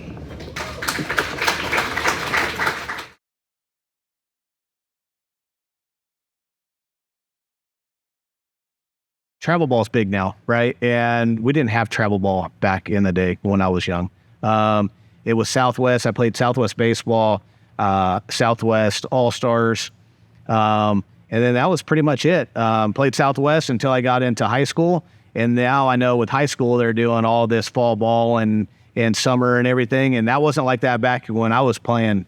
And so it was a high school, 4 years at Ridgeview High School. And then graduated in 99. And actually, I signed at College of Southern Idaho my senior year. And right before I was going to leave, within a couple weeks, that kind of fell through. And so I decided, I said, you know what, I'm just going to stay home. I'm going to go to BC, stay with the family. And it worked out well for me. Ridgeview baseball in the Kern High School district, the Wolf Pack. Yep. Tell us about baseball for the Wolf Pack. Yeah, man, that was, I would say that's probably the funnest time I've had. I've been fortunate to, play pro ball and pitch in the big leagues, but man, that 4 years at Ridgeview High School, it's just the camaraderie, the teammates. I had an absolute blast at Ridgeview. Absolutely. So Bobby Mattia. Bobby Mattia, I met him when I think I was 9 or 10. My dad wanted to get some pitching lessons. I met Bobby, and Bobby he plays a huge part of why I end up where I ended up. I would do lessons 2 to 3 times a week with him, all the way from 9 years old, all the way even through high school. He played a big role in who I am and developed the player that I was. George Culver is in the audience tonight at this great event. Yeah, tell us about George. Yeah, Culver's awesome. After my career, I was coaching out at BBA, and Culver with the Bakersfield Dodgers, and he's Mr. Bakersfield. You think of baseball, you think of George Culver, right? I mean, he had an amazing career, and Culver, he's awesome. Obviously, Coach Payton, right? I mean, Coach Payton is a legend. And so when College of Idaho, when that fell through, I was like, I'm going to go to BC. I'm going to go play for Payton. I heard he develops pitchers really well. And that was fantastic. Love Coach P, love Coach Townsend, the whole staff. Had a blast up there. It was amazing. Amazing experience. It's beautiful. I mean, it's probably one of the top JUCO fields I played at, and now I know they did a lot more to it, and now it's really beautiful. But even back in the day, it's it's a big park. It's just it's hard. It's really hard to explain. It's just it feels like Bakersfield. When you go there and you play, it's just the heart of Bakersfield, and it sits up on the hill, and it's beautiful. Yeah, I would say so. Back up a little bit. When I was a senior in high school, I was probably 85, 87 miles an hour with my fastball. An average lefty. I matured late. By my senior year, I grew 6'2". And so my velocity, I think I played outfield. I pitched at Ridgeview. When I went to BC, I was a PO, pitch only. And Peyton got me on a good long toss program. and my velocity jumped 92 to 94.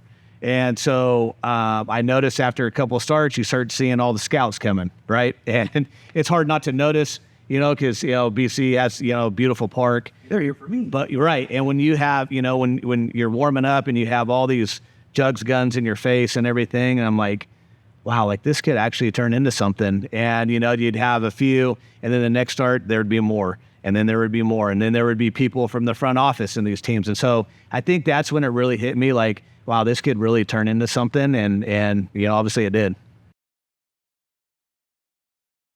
Oh, it's a grind, when you got, guys, they're paying you, $1,200 a month. A lot of people don't know there's 5, 6, 7 guys living in one apartment, right? They don't do it to make money. Now, granted, guys get drafted and, you have, your sign-up bonuses and all that. That definitely helps, but the pay, super low. Guys are in it for the love of the game. Bus rides are a grind. You're talking, you get done at the park at 10 o'clock at night and buses at 11. We're riding to wherever, 8 hours, pulling in to the hotel at 7, 8 o'clock in the morning. You have to be at the park at 3, so it's definitely a grind. But it was an amazing, amazing experience. Yeah. So, I was in Louisville with the Louisville Bats. And, the game's over and the manager calls me back and he's like, hey, we need to talk to you. All right. And so I go in there and, kind of when you get to, AAA and the manager calls you back, you either know you're either getting demoted or you're going up. And so I was having a really good year. And so when he called me back, I had a feeling. And yeah, when he told me, it's just, now I'm getting goosebumps, and it's been, man, that was 2007. And so, it's been 18 years, and so when I got that call, it's just everything I did as a kid and, at Southwest Baseball to Ridgeview to BC and then pro ball, everything led up to that moment. And it was just something that no one can ever take away from me. It was, it was an unbelievable moment. Yep. So the old Nationals part against Washington, couldn't feel my legs. I was super nervous. I couldn't feel anything. It was just, I went out there, super nervous warming up. And then when I got on the mound, I took a moment just to look at everything and take everything in. Because you only get that debut one time. And there was only maybe 12,000, 15,000 people there. Nationals were terrible. We weren't very good with Cincinnati. But I don't think it couldn't have worked out any better. It was just, like I said, I couldn't feel anything. I couldn't feel my legs. But then after the first couple innings and, the first couple outs, I was like, okay, got in a groove and let's do this. Who was your manager at that time? Oh, man. Uh-oh. No, remember? Yes, I know. Gosh, because I think he was an intern. Who was the manager there? I'm going to have to look that up. We'll get back. You will have to get back to that. Yeah, because, we're going to have to get back to that one. Albert Pujols, hands down. It was my third start in the big leagues. We were in St. Louis. And he steps in the plate. He's just a mammoth of a man, right? And that's back when he would hit 330. He doesn't strike out. He takes walks. And by the way, he hits 40-plus bombs, And he, when he stepped into the box, I was just like, wow, I really have to lock in right now. Every hitter you have to lock in, but he's the one that really got my attention. But then as the game went along, I'm like, okay, I'm here just like he is. Right. And so I had the mindset, I'm just as good as you, even though he's a first ballot Hall of Famer, unbelievable. But I definitely had to lock in on him. And actually the first time I faced him, I hung a slider and he almost killed me.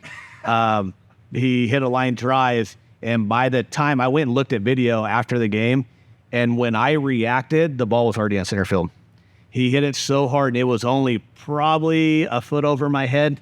And yeah, so I'll never forget that. Same game, Pujols. We were in the 6th inning, bottom of the 6th. I think we were up 3-2 or 4-2, something like that. Pulse again, yeah. And it was bases loaded, 2 outs. Worked a full count. And I'm like, I'm going to beat you. I'm going to try to beat you with my best stuff. And I threw a back foot slider and got him swinging and punched him out. And that was like, the cool thing with that was St. Louis is an unbelievable baseball town, right? They cheer for their team. They cheer for good baseball. I even had some Cardinals fans, when I'm walking off that at the end of the inning, when I punch him out, there was actually people behind the dugout that actually stood and were cheering for me, knowing the situation. So that was unbelievable. That was probably the most memorable moment. Now, not a strikeout. I did face A-Rod. Came in. I was in relief at this time. Jammed him. He popped up to first. Actually, there's a photo. I'll try to find. And I'm fist pumping as he's walking by. That was a cool moment too. I would say the most memorable I knew. I grew up a Dodger fan, right? I went to Dodger Stadium. My dad took me to Dodger Stadium as a kid, and we went down to L.A. We're playing the Dodgers, and I had a bunch of family there, a bunch of friends. There was probably 40, 50 people there, watching me. And we went extra innings, and this was with the Pirates. And they brought me in, I believe it was the 11th inning, and there was 1 out. We were up. No, it was a tie ball game. And Andre Ethier, the year when he, I don't even know, I think he ended up with like 15 or 16 walk-offs that year. I was one of them. And it was funny. I threw a fastball down and in, which was, anybody knows baseball, don't throw lefties down and in. It's their wheelhouse. They love the ball down there. So I gave up the walk-off. The place is going nuts. I'm walking off the field, hanging my head. And I go look at the video, and the ball was probably 1.5 feet inside, and it was down here at his shin, and he still hit it out. And I was like, so it actually wasn't that bad of a pitch. It actually felt better afterwards. But then I was watching video. He cheated. He opened his hips. He knew fastball was coming in, and I should have went away, and tried to get him to roll over something. No, he cheated and hit a walk off. And so that was as soon as maybe not when it left my hand, but I was like, that was dumb. That was a dumb pitch. Well, you don't remember that very well, do you? No, not at all. No, I mean, as a kid, it's just like, when I was a kid, I said, one day I'm going to pitch here, and I even had, teachers, growing up, what do you want to do when you grow up? I want to pitch in the big leagues. Well, the chances of that happen. And so I'm like, well, yeah, I know it's very small, but I'm going to prove you wrong. I'm going to prove everybody else wrong, and I'm going to pitch here one day. And I did. So that's why that moment, it sticks out. And it's funny, the next night I faced him again, and popped him up. Faced him the next night again, 3 nights in a row, popped him up again. And so it was just, he got me, that one time, and that's what sticks out in my mind, yeah. Unbelievable. If you would have told me I'd have been in the Hall of Fame when I was a kid, I'd have said no way. And just this moment, being inducted into the BC Hall of Fame is something I'll never forget. I'll always cherish it. Just like, my debut in the big leagues. This moment, to me, I mean, it's giving me goosebumps now. It's just as big of a moment to be inducted into the Hall of Fame as it was when I made my big league debut.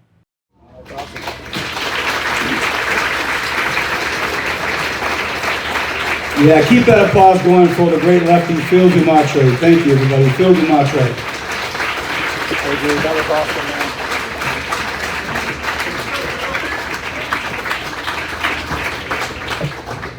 man. Wow. Okay, so the manager thing. So I will say it was like 2 weeks before my debut, the manager got fired. And so it was an intern guy that came in, Pete McCannon, by the way, who it was. And so I was only there for, he was 2 weeks, and so thank you for that interview. That was awesome. Yeah, I appreciate it so much. I'm way better doing an interview than talking in front of people. I promise I'm probably more nervous right now than I was with my big league debut. And you guys, I couldn't even feel my legs then. So bear with me. I wrote it down. And so, wow. It's an honor for me to have the opportunity to stand before you tonight as an inductee of the 2024 BC Athletic Hall of Fame. I am truly honored and humbled to be in this year's class. I would like to thank the committee for inducting me into the BC Athletic Hall of Fame. This is such an incredible honor, and I will always cherish this moment. I would like to say congratulations to my fellow inductees. There's no possible way I could stand up here tonight and thank everyone that played a role for me being here. But I would like to take this time to recognize some of those individuals. My wife, Kelly.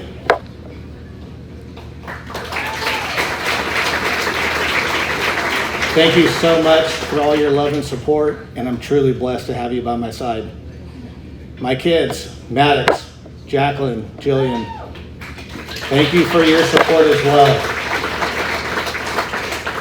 You guys are such a blessing, and it's an honor to be your guys' dad. Mom and Dad, growing up and playing this amazing game, you guys were my biggest supporters. You guys never missed a Little League game. You never missed a high school game, and you were at every BC game. You guys even went to every spring training, and you guys were there for my major league debut. And every time we would come out west, you guys were at every single game. It didn't matter. Dad would be up at 4 o'clock in the morning. We'd be at Dodger Stadium. He'd get home at 1 o'clock and go to work. Oh, my sisters, Cathie, Lindsay, and Jamie.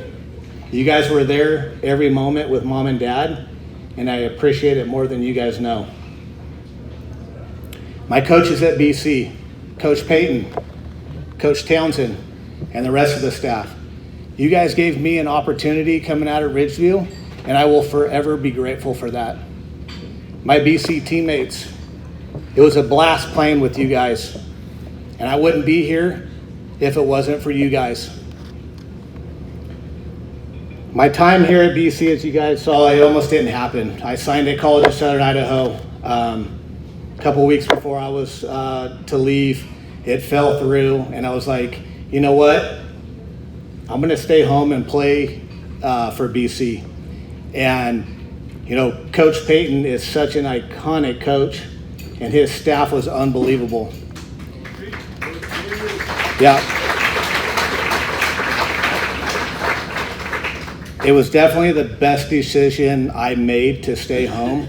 Peyton got me on a throwing program, long toss program. My velocity, I was a little lefty, 84, 86 miles an hour at Ridgeview, jumped up to 92, 94, and it got me drafted in the first round by the Boston Red Sox.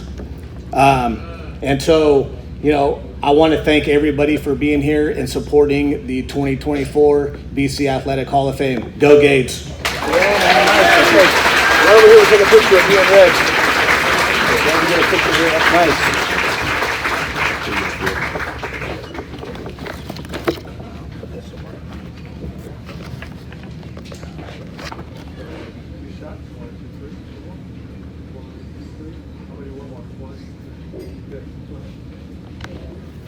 Get in there, Renegade Rip. One more time for Phil Dumatrait. Thank you, Phil. Appreciate it. Great job, my man. Great job, dude. I appreciate it. Our next inductee. Man, after this interview, the old proverbial, I felt like running through a brick wall. This was unbelievable. Cathie Wilson-Jones, a renowned all-around track athlete and student from North High School, also a great student athlete, made the principal's honor roll 4 years straight, was a part of the mile relay team that won 3 consecutive area and valley championships. She set a record each year. Cathie also won the 440-yard race at the Era meet as a sophomore with a record time of 58. She competed in the California Regional Junior Olympics and won the 100, 200, and 440 low hurdles. At Bakersfield College, she placed second in the Metro Conference meet and third in the javelin. At Fresno State, Cathie became the leading scorer and MVP of the Bulldogs track team, where the javelin certainly became her signature event. Interesting note that you'll hear in this interview, Cathie survived a life-threatening car accident and returned to the track and field arena, showing the world what it means to be a renegade. Cathie is now an instructor at Bakersfield College and thrilled to be able to give back to the school that has given her so much. And again, in this interview, wow, the cameraman Kevin and I from KGET, after she left, we talked about it. We said, let's go, let's do it, whatever, let's just go do it, whatever. An amazing person, just a great, great interview, a lifelong renegade, and I know you're going to love this. Cathie Wilson-Jones.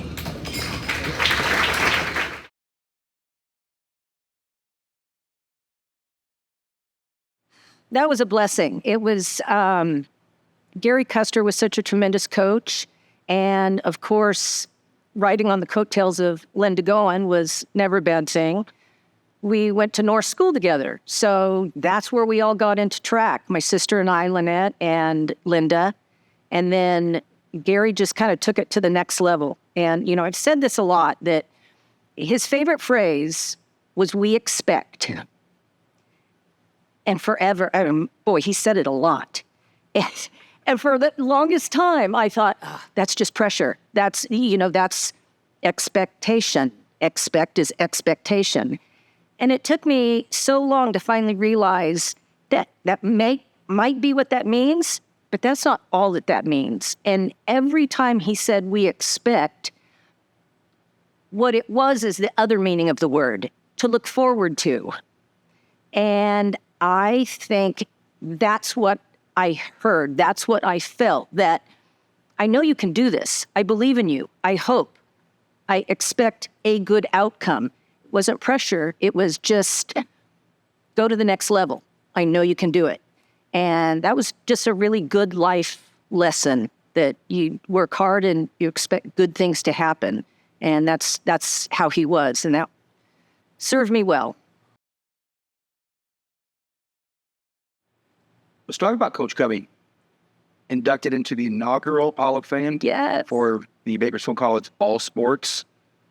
A legend. Yes. Why don't you wax eloquence on Coach Covey for a moment? Well, very appropriate that you say a legend, because even then, I was fully aware of it. I was fully aware that he was a Kansas man. And he was all about track.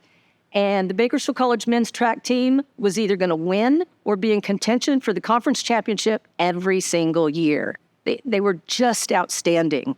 And when I was struggling after Coach Marlene Blunt retired, things weren't going well for me. And he just kind of took me under his wing, and he didn't have to. And I remember he took me with the men's group to the Bruce Jenner Classic in San Jose. And I did really well, and it just okay, I'm back in love with this sport again. And shortly after that, I was in his office, and I'd not ever been in his office before because he's the men's coach. So I went into his office, and it was like a wonderland. Every surface of the wall was covered. It was, part museum, part shrine. It was just fantastic. And it wasn't just Bakersfield College track. It was the whole world of track and field was on his walls, like it was just normal. It was just normal to be awesome. So it just, if you can have this on the walls in Bakersfield, why can't I be a part of that? And I just, that was a turning point for me, just seeing that. Memorial Stadium to me is track and field. I mean, I've competed literally all over the world, and what we have in Bakersfield, in that stadium, Memorial Stadium is just, it's epic. And at North High, all of the big meets were there, and it was just a magical place. And then to have that be your home turf, that was something else. That was Bakersfield College track and field, that stadium. And even now there's a lot of universities that don't have a stadium as good as that one. Well, it's kind of the same. Oh, I loved Fresno State. I had signed up for chemistry at Bakersfield College as a summer school class. And I'd already signed my letter of intent with Fresno. And there weren't enough students in the class at Bakersfield College, so it got canceled. And so I panicked, and I called Coach Estes at Fresno State, and he said, I'm on it. And within hours, that same day, I had a trunk packed, and I was driving to Fresno. He had me enrolled in a chemistry class that summer, and he had me all set up. It was their commitment to their program between Coach Estes and Coach Fraley. Just, I got blessed from the track gods. Fresno State's where the javelin became your deal. Really, yes, where it really did, more than, just kind of a fun sideline. Yeah, that's where a group of throwers, there was just such a track is an individual event, but it's really not. You're part of a group, you're part of a community, you're part of a village. And the throwing village at Fresno State was pretty awesome. So it was just really inspiring and once I realized this I can keep doing, then I just, really try to take that to the next level.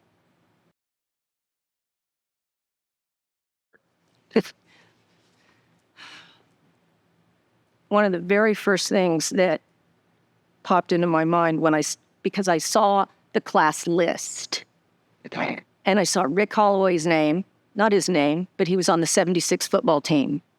And I saw Dr. Baker's name, and I saw my name. And I thought, I wish my dad had lived 2 more years, because this would have been the greatest night of his life. Why is that? I grew up next door to Rick Holloway. He was like a brother. He was a family. That 76 football game was such a big deal. I mean, they rented a charter bus. Everybody in the neighborhood went to the game. It was incredible. Rick intercepted a pass that, clinched the win, basically, because then it prevented the other team from making a comeback. It was just magical. And so Rick has since passed away, and Dr. Baker was my dad's doctor. So he kept my dad alive for a lot of years and listened to all my dad's crazy stories. So my dad would have just been thrilled to death with just all of this. And then at Bakersfield College, that was really where it was sort of cemented and revived. Because under Coach Blunt, I mean, she's the tiniest little thing, but she's like a little stick of dynamite. And you could hear her across the field yelling at you, all the way through, all the way through, all the way through. Because you don't let up until you cross the finish line. And even now, when I see races where people think they got it and they start to let up, and then whoop, somebody comes up, I just laugh out loud because I think, oh, you didn't get coached by Marlene Blunt. And I know now, what a life lesson, that whatever you start, you just finish it with whatever you have left. So I hit a patch of black ice, ran right, going into a curve. So I ran straight into the mountain, and it turned the car upside down. And the force, I just remember just this incredible force. And then the next thing I knew, I'm like sitting in my seat, but I realized I'm upside down. So I had a compound fracture of my knee and a compound fracture of my femur. And it took about, 6 to 8 hours for some workers who were by sunrise coming to work, who found me and then, got me to the hospital and so forth. And I just remember, sitting in that car thinking, I just got to live through this because Dr. Tivnon could put me back together. And after that... A renegade. Yeah, exactly. A renegade to the end. And in the hospital, I remember them telling my mom and dad, she's never going to throw again. She's never going to compete again. So you need to start preparing her for that. And I think the reason they told them that is because my mom had brought in a picture of the Nationals or, whatever, because 87 was, really my great year. And, my mom was just like, you're not hearing it. I'm like, no. And I remember thinking that, like, I don't know how to not do this. My whole life has been, we expect. You do good things. You work to the end. You get it done. And so, yeah, I didn't at that time even think to quit. So I was able to compete again and competed in the 88 Nationals. So a year, I got second to last. I didn't get last. So proud of that. And then 92, I went to the Olympic trials again and got fifth. So that was just sort of, me being a renegade. Well, I have had a spectacular career in occupational safety and risk management. And one day I saw an advertisement for a instructor in safety at Bakersfield College. And I thought to myself, oh, what a perfect retirement job. That is exactly what I would want to do at Bakersfield College. And I thought about it and I thought, yeah, but that's not going to be there when I retire. So I better quit my job now and apply for it. So I did. And I found out they wanted to create an associate's degree in occupational safety. So I created all the coursework for that, and I teach those courses now. And to me, it's just, it's like running track. You take the hand off and you give the baton to the next runner, and I feel like that's what I'm doing. I'm giving my career back to the next generation. That's my baton. Here you go. Go get a great job. Is there anything in your office, classrooms, anything that shows who you were track and field as a renegade? There's one picture. What is it? It's the picture of me at the World Championships in the USA uniform. Wow. And that's just to remind me. Remind you or your students? Mostly me. Just remind me. But they ask when they come in, they're like, wow, is that you? It's like, yeah, you can do big things. And they know you were a renegade. Yeah. It really is a great honor to be part of this 2024 Hall of Fame inductee class, and I just wish everybody the best, and I'm so honored to be a part of it.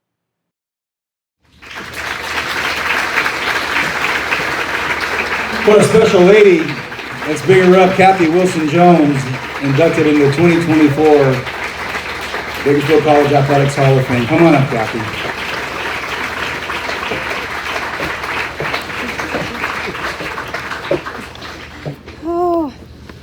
Oh, Jack Keithley. Did you guys call him Supac Jack? That was just track, Supac Jack, when you had shin splints that hurt so much you couldn't walk. You couldn't run without Supac. So we go get him from Jack. And he was awesome. There was a track meet at Memorial Stadium, and this gal fell down on her shoulder and dislocated it. And she was screaming hysterically. And I'm standing there like right next to her going, this is the craziest thing I've ever seen. And Jack just walks up to her and just, like, hey, calm down, grabs her arm, like literally throws it back up in socket. And she's like, oh, okay, good, thanks. And walks, I thought, okay, that just happened. So these flashbacks to, I really want to say thank you to the committee. It's really a great honor. And I am so humbled and so thankful to be here. And even though I know that track is an individual sport, except for the relays, I want you to know that I know I didn't get here alone. Like Kenny, I grew up in a village. It takes a village to raise a child, and it certainly took a village to raise me. And it's very fitting that the first classes, multiple classes of this Hall of Fame contain coaches. because they are the village that created the rest of us that are going to follow. And that's what I call generational wealth. And that's a term that's kicked around a lot today. And to me, generational wealth has nothing at all to do with money. It's the people who are in your lives that are there to inform, inspire, direct, and yes, expect the best for us. And I think what a sad life it is to have no one ever expect anything of you, because that means they don't expect anything for you. And ultimately, that's what I've come to learn expectation is. I expect good things to happen. As I've gotten older, I realize that we are all part of somebody's village. We impact others in ways that maybe we will never know. And I never thought that I was, most of the time I thought I was like the runt of the litter. I never thought I was the most talented. I never had this crazy confidence that like, oh, I can do that. It's kind of like a little bit about what Phil said. It just never occurred to me that I couldn't. And to me, that odd kind of confidence is what it's all about, that encourages you just, what the heck, jump in, just do it, get in there, mix it up, try. That's what helps you dream and achieve and just participate. Now, my village is a lot smaller, but good group of people. I absolutely love working at Bakersfield College and in the industrial technology department. We really rock. Great people like Clint Rigby, my department chair, Dr. Hall of Famer Jeremy Stott. Yes, sir. We're getting it done. Mostly my village now is my family, and they are pretty awesome for inspiration. My daughter, who had the fearlessness to pole vault, that would not be me, and who flung herself off the bridge, bungee jumping into the Corinth Canal. It's a 300-foot drop to the water. And she flung herself off of that and screamed with hysterical joy. Like, that's a hard pass for me. My sister Lynette, who in the true spirit of a sprinter's heart, quit the very first day of cross country and said no. Just 3 days ago, she completed the Chicago Marathon. And it wasn't her first one. And my other sister, Beverly, who's absolutely my sunshine, but bless her heart, has never done anything truly athletic in her whole life. Just this summer, she competed in this crazy, like, Everesting challenge. And it was a 19-mile hike up a ski, no downs, just up a ski run. I went up once and went, you have fun with that. So that was her epic journey. My husband Kent, who amazes me every day with just being the wonderful person that he is and the way that he just goes out and serves people and puts up with me, which is a really heavy lift. And my mom, for always, always, always being the one that held everything together. I do really miss my dad, and I do wish that he was here today, because with Rick Holloway and Dr. Baker, and even seeing Dr. Tivnon here tonight, my dad would have just been the happiest person in the room. So I'm very grateful, I'm very honored. Thank you so much, and I will always be a renegade. you. That's beautiful. Thank you very much. I appreciate it. Want over there to take a photo? Congratulations. There you go.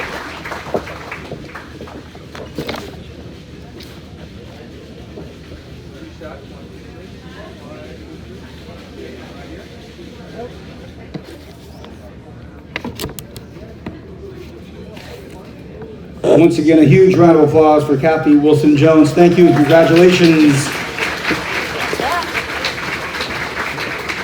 Okay, we have 2 inductees left, and our final inductee we'll get to in a moment is unable to be with us this evening. So this is our last in-person inductee tonight. I never knew he was such a social network star. My goodness, I knew he would look at me and throw his hands up like this. I posted all, the Hall of Fame interviews coming up on all the social platforms, and a lot of you got a lot of feedback. Nothing like this cat. I mean, my page was just going and going and going and going and going and going and going. Who else could it be but Dave Manning? The West High Viking, BC Renegade, Utah State Aggie, 2 very successful seasons at Bakersfield College, named outstanding lineman his sophomore year at BC. He transferred to Utah State University, where he played for 2 years as an offensive guard. At Utah State, Dave was considered one of the best interior linemen in football history and earned second-team All-American honors from the Associated Press. He did help the Aggies to a 16-6 record and claimed the Beehive Boot Award in 1972 and 1973. He also served as team captain and was awarded the Wayne Estes Memorial Award. After playing in the World Football League, Manning returned to Utah State to coach the offensive line. He is a member of the West High School Hall of Fame, the Bakersfield College Football Hall of Fame, the Utah State Athletic Hall of Fame. All 4 of his kids attended and participated at Bakersfield College. A couple of notes on Dave before we show the interview. Today, he did a symbiotic interview with Kenny Calvin on the Greg Kerr Show. By the way, everybody, the Dean of Local Sports has the night off. So hi, Greg. How you doing back there? Let's hear for our main man, Gregory. It's always a thrill to catch a very rare sighting of the Dean of Local Sports on a night off. Enjoy your soda pop back there, Gregory. A couple of notes on this social network star, Dave Manning, in the interview. Almost every question I asked him, every answer got back to one thing: team, team, team, team. I was trying to kind of nurse him and goad him into talking about himself. He just wouldn't have it. Team, team, team. And it came out a lot. And so I mentioned Greg's interview because today I was driving and I heard it, and Dave was team, team, team. And it's a beautiful thing to hear. He is a beloved Renegade. A couple quick notes about the interview, and we'll get to it. Emotions ran very deep in this interview, very deep. It's a great interview.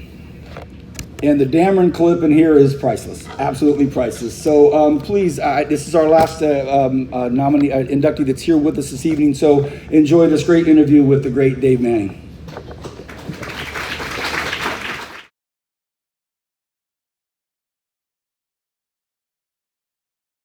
David Manning, and I basically go by Dave Manning. I played in the football seasons of 1969 and 70. Whenever I bring up the topic of Memorial Stadium, all these inductees, they've got all their stories about playing football or running track at Memorial Stadium. You've got a family story about Memorial Stadium that nobody has. Absolutely. Tell us that story. Well, yeah. So the company I now own with partners with my 2 sons, Josh and Zach, is Tumblin Company, and they actually constructed Memorial Stadium.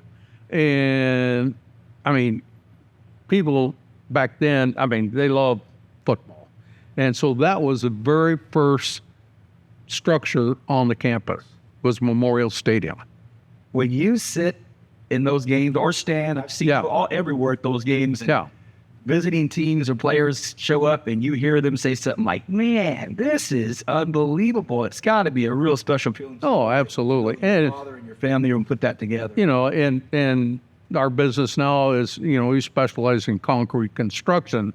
And you look at that structure, and it's amazing. And to when they built that in 55 or whatever, that was a great feat.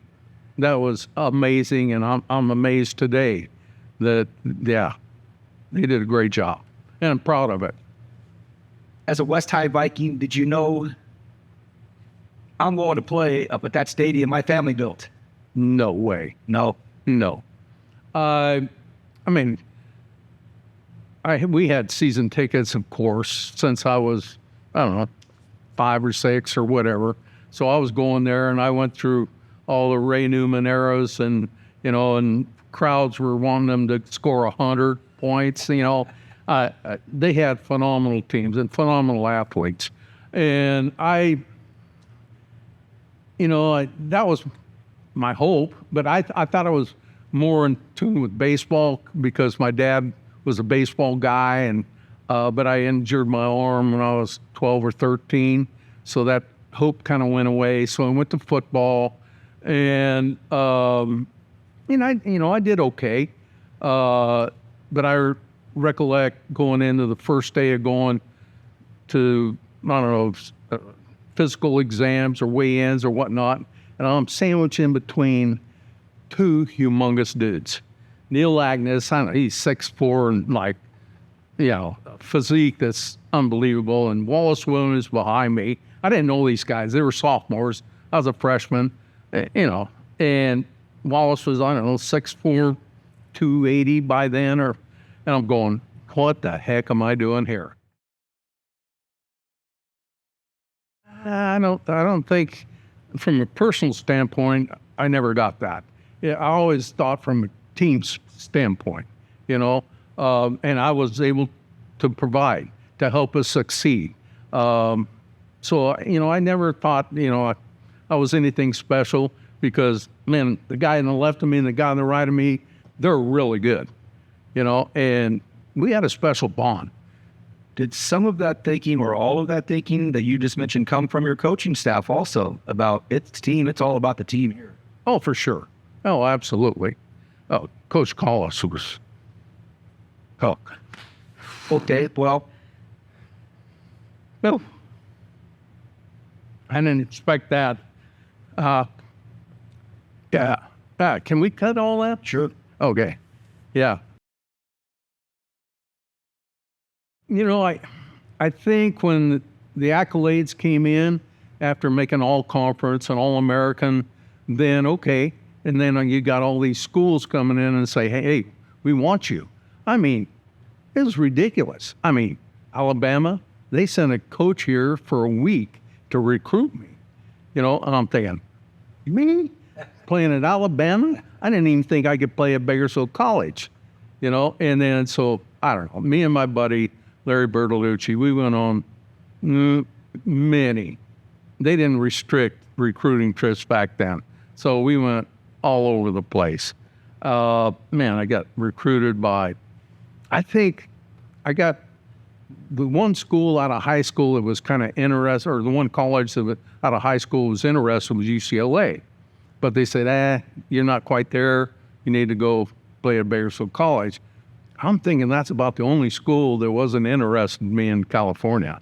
I mean, I got letters from Era Parsees and Notre Dame, McKay. So, yeah, it was quite the experience.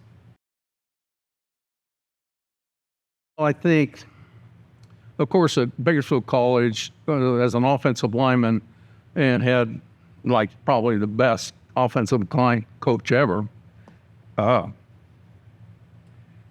So I knew how to run block, right? So I go to Utah State, and we're in a pass pro offense. So we're passing the ball all the time. And so, my first year, I mean, our quarterback, he was second in the nation in passing. We had a leading receiver in the nation, and we played quality teams. We were independent, so we got to play Nebraska, number 1, Oklahoma when they were number 1, Texas. So we got to play all these things, and so I think, for instance, against Utah, our quarterback threw 561 yards. All right, so I think the reason I got, my eyes on me was the fact that the following year we had a new coaching change, And he was a guy that coached at SC for 8 years. So he brought McKay's, I formation, sweep right, sweep left. So all we did was run the ball. So against Utah, coincidentally, we had a sophomore running back that runs and get 294 yards against Utah. So you see the difference. And so me able to adapt, and we were very successful. I mean, think about it, we got up to 12th in the nation. So yeah, you get personal accolades, but it's only because football is a team sport. And you're only going to get those accolades because of the people that you're surrounded by, your teammates. And they're really good. Oh, I could tell you one. I was a freshman and just excited to be having, some participation. So I was on like a punt team, right?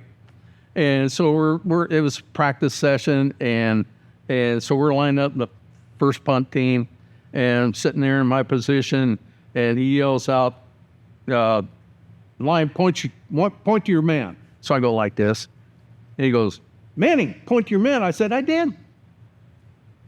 He didn't say anything. So a little later in the session, we're doing offensive get-offs, and so I'm sitting there, and I don't know, they had some conversation with the backfield. So I'm down in my stance, or close to a stance like this, and he walks up. He says, "Manning, if you ever talk back to me in front of a group of young men like this, I'm going to take this number 12 and put it right up your..." I would like to say something. Yeah, can I say something about Coach Dameron? Of course. All right. So I attributed a lot of my success to Coach Dameron's coaching techniques. And I think it was, every day we worked on first steps. So what the play is, as an offensive lineman, your goal is to get your head between the defensive player and the ball, right? And that first step is so critical. And we worked on it every day, whether it's a pull step or a lead step, and I took that, and I coached 2 years at Utah State, and I coached 10 years in youth football. I took that same method of teaching. It is so critical to offensive line play. And I look at some of these guys today, and their footwork is horrendous. I said, they need Coach Dameron to show them how to do that. What I remember is back at that time, I'd finished playing at Utah State, and I was asked to be on the football staff. So I actually was coaching at Utah State at that time. And they said, "Hey, we want you to go out. We were interested in a couple of players, and will you go to the game?" I said, "Heck yeah." That's a no-brainer. Let me get this straight. You want me to go to the junior roll? Yeah, right. Watch them play. Right. Yeah, it was awesome. No, they did a great job. They had great players, great coaching staff. Unfortunately, I was recruiting a linebacker. He went to Texas. Well, it's a great honor for sure. Because I just from a football standpoint, as you know, I've watched football since I was 5 or 6 years, and saw all these tremendous athletes come through. I can't believe that they recognize me. I really can't. But I have been, not only I played okay at Bakersfield College, but I have been a big supporter of Bakersfield athletics, not only football, but baseball and girls softball, so it's a great honor. Give us a definition or an analogy, or what does it mean to be Renegade? What does it mean to be a Bakersfield College Renegade football player? You hear about it, you see it, you go to Memorial Stadium, all the tradition, 100-year. What does it mean? What does that mean to be Renegade tough? Or to be a Renegade football player? I think it's pride in our community. God, there's nothing like running out in that football field. I can't do this. Listen, how come I get so freaking emotional? Let's start that all over. My man, you think you're the only person who's gotten emotional in here? It's not that easy when you talk about something that means a lot to you. I understand. Yeah, I understand.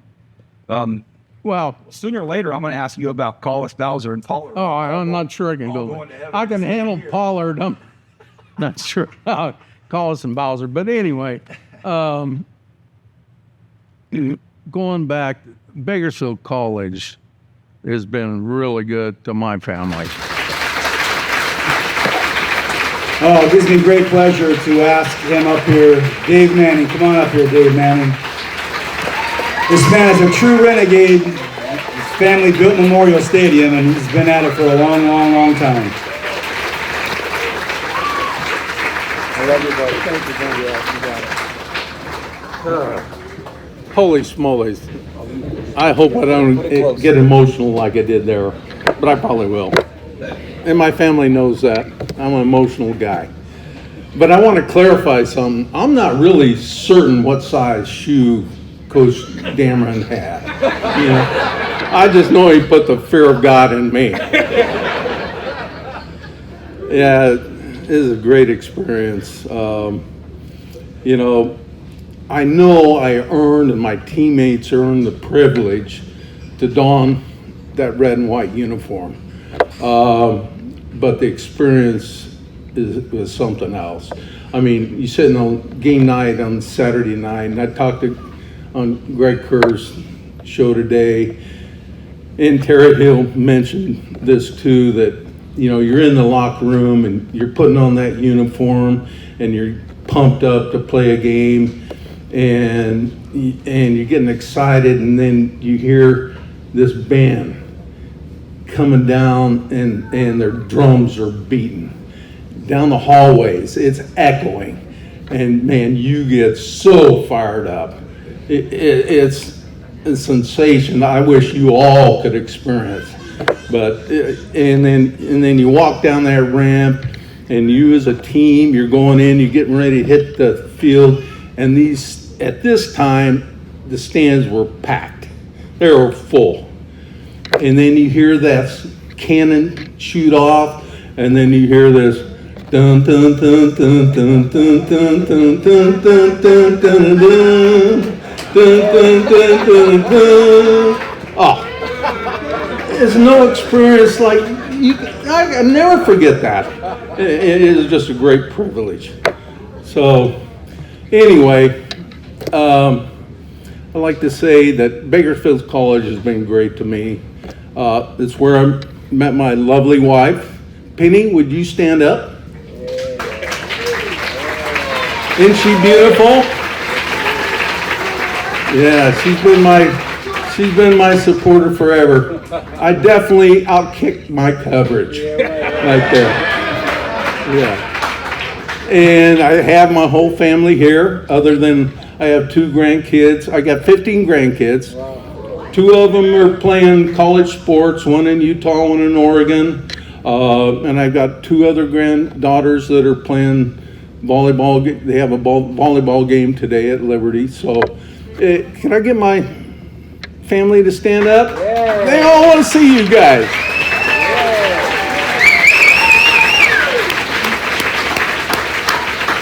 Hey, Chap, you didn't stand up. Oh, while you're standing up, stand up. Would you indulge me by moving forward here? Yes. Yes. Give him a round of applause. This guy is the #1 in the stands cheerleader. Yes. Have you raise your hand if you've ever heard him give a cheer from the stands. So he's going to do it right now. We got to get some Renegade spirit here. So I think, split the room. This side's go, and then this side is game. Okay? On the count of 3, you're going to say go, and then they're going to follow back with games. Ready? 1, 2, 3, go! Games! Go! Games! Go! Games! Go! Games!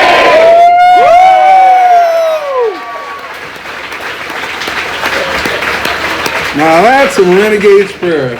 I didn't think you had it in him. Where's our president?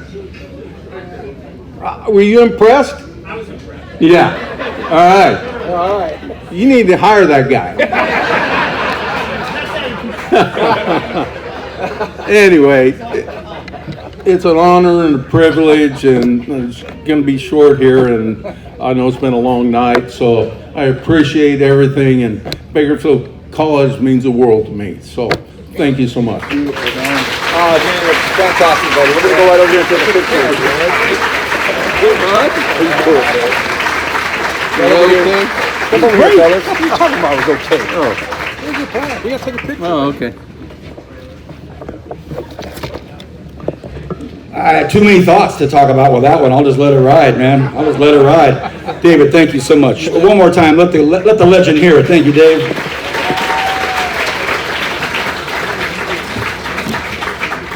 Chad, you almost thought you were done with the evening. Almost. But when that man speaks, you listen, right?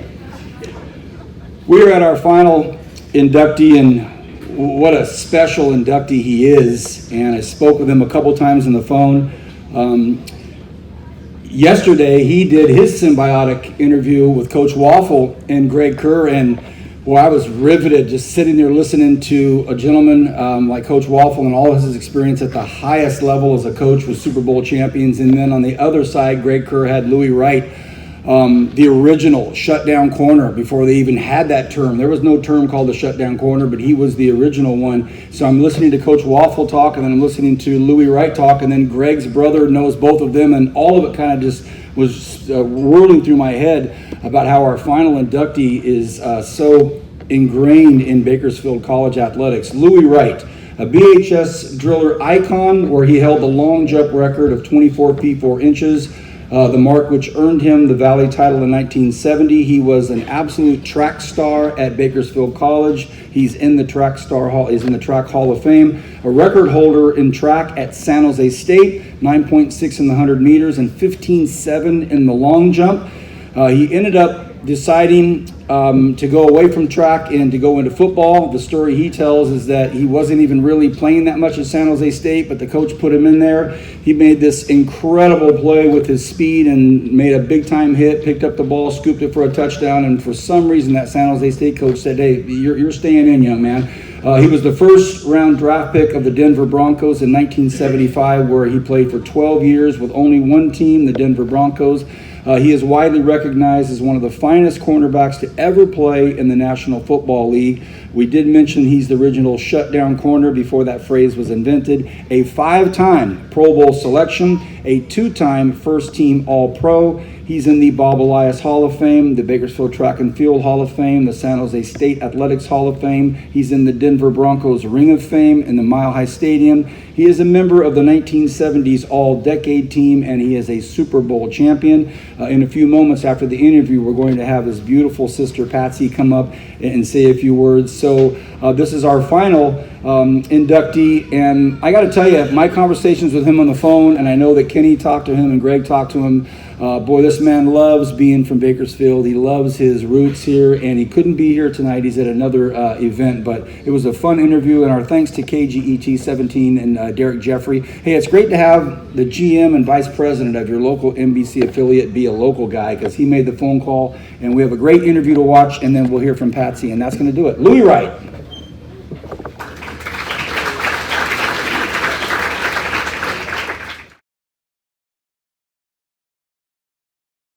You know, I thought about that. That's when I was in elementary school, we had a teacher, Miss Patterson, and her husband played on the BC Potato Bowl teams. And so I was totally into the BC football. It was like 3rd grade. So I've kind of been a fan from I go out in the yard during the halftime and play.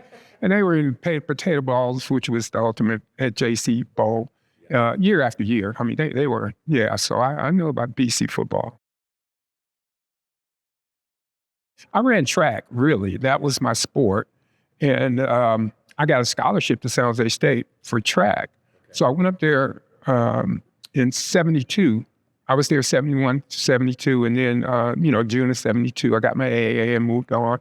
I went to San Jose State and I ran track. In fact, we won the junior college championship in track that year in 72. I think they might have won one more since then, but we had a really good group of track athletes there, and we won a state title. So I had a really good experience with the track team.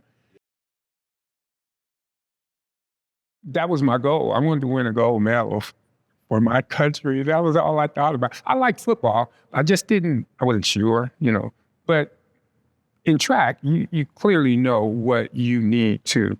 It's not like you got to, if you can run 9.2 or you can high jump, whatever, you're on the team. You can win a goal.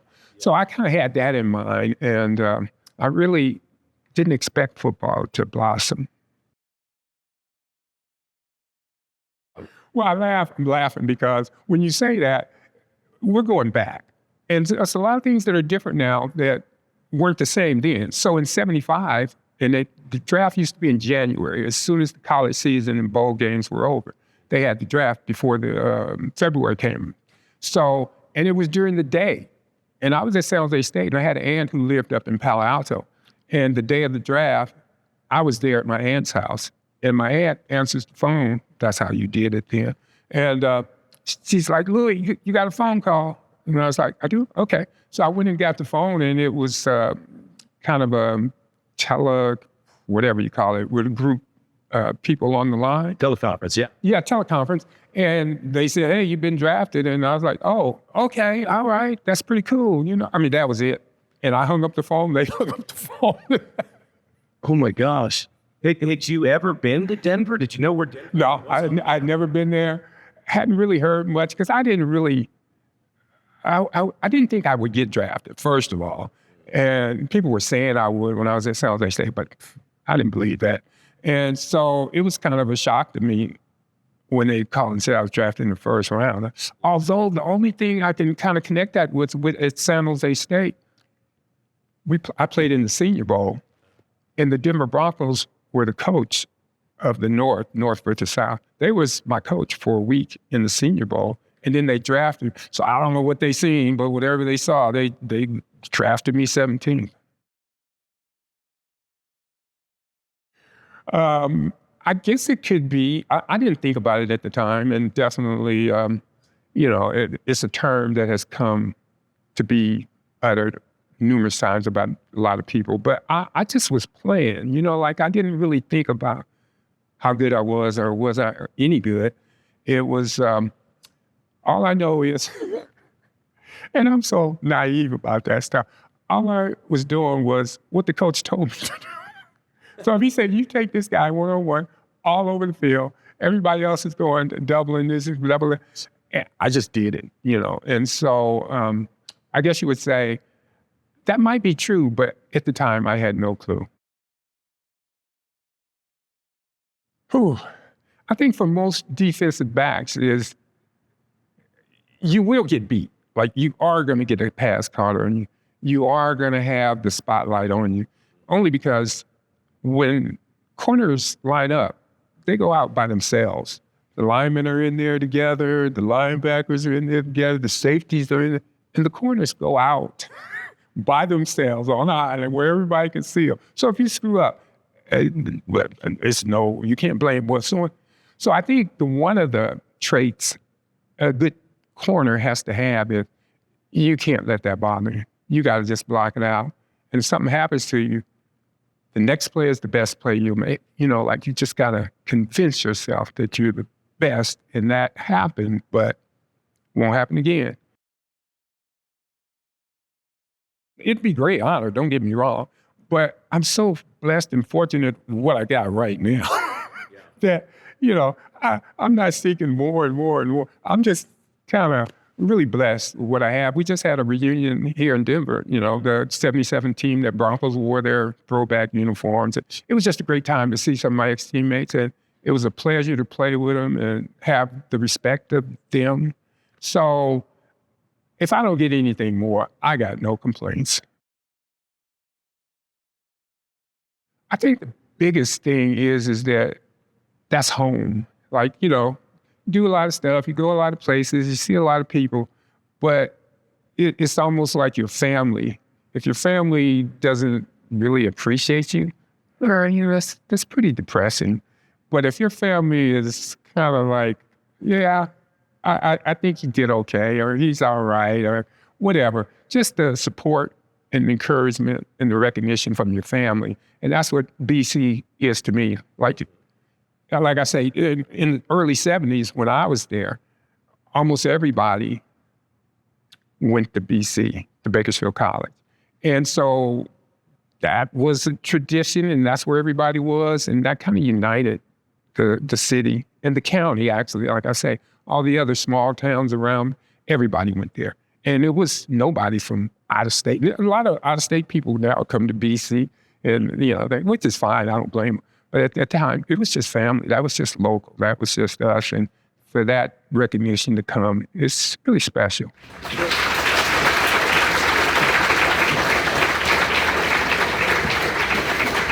He's going to get into Canton. You can feel it. You can feel it happening. Let's welcome a local, his sister, Cathie Wright, up here to speak about her brother. Right here.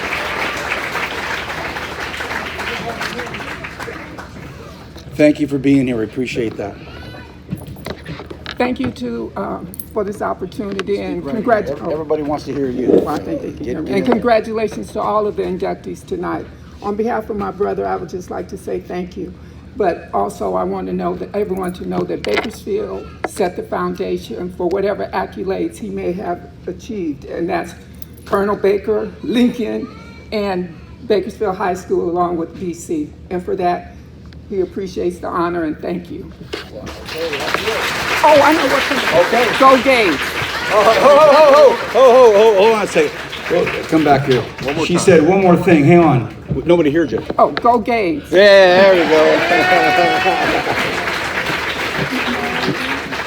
Cathie, thank you for being here. We'll get that to Louie, and what a great man he is, and it's great to have him in our Hall of Fame for sure. Well, that's going to wrap it up. Before we go too far, I really, again, would appreciate, for all of our inductees tonight, a collective round of applause for all of our 2024 inductees. Thank you so much.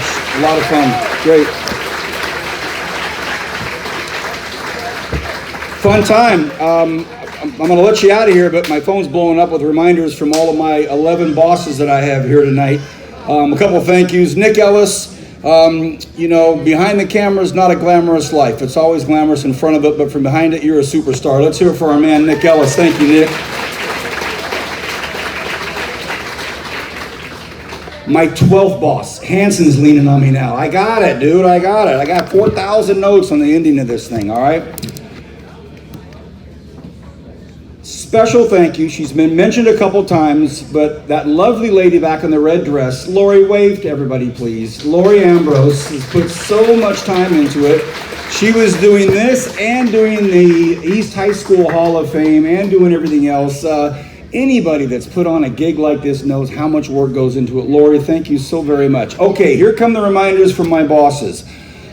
First of all, we need your contact information, especially like if we're in the instance of a 76 national championship team. We need all that contact information, your phone number, your email. How can we stay in touch with you? If this is your first time tonight at one of these events, give us your information. Jenny is back there. We can collect it. We can figure out how to get it tonight or in the next week or so. We really want your information to make sure this thing builds. Homecoming game. This Saturday night, we have a homecoming game. We want you all there. Go Gage, Doc Baker. Hey, opening night of this season, I saw him down on the field. He was ready to go. He wanted a helmet. He wanted pads. He was ready to go. So any Hall of Famer any Hall of Famer that wants to be in the coin toss this Saturday evening. You need to be down on the field by 5 p.m. for the coin toss down on the field. See Lori for that information before the night's over. You are all welcome, Hall of Famers. We're going to have a big photograph on the new Jumbotron of all of you anyway for the coin toss. You're all welcome.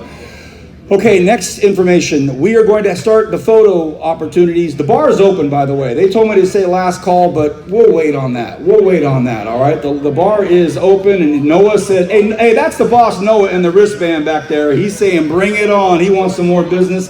So the bar is open. Photographs, Nick, I'm going to leave that up for you to get all the inductees. Nick is going to be your guy. We definitely want to get photos of all the teams together, all the individuals together.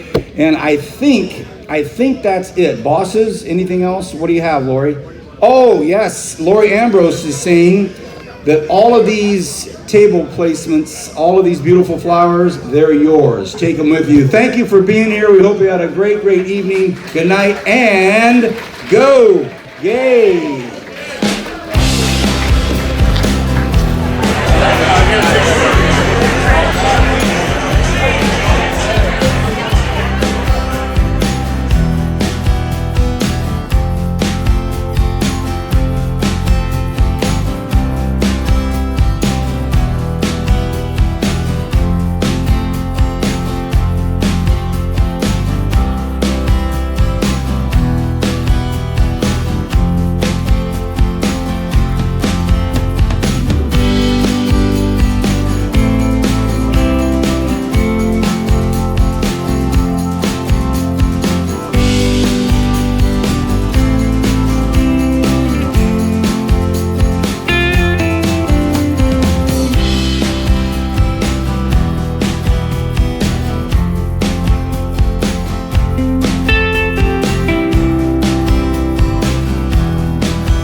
I love you, man. Spell Go Media.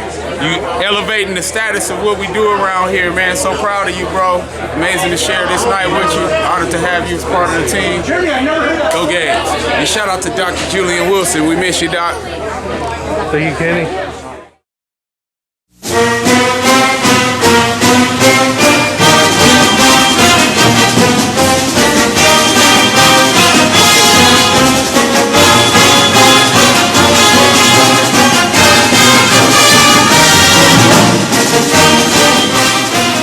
Bakersfield College Athletics thanks you for watching this video.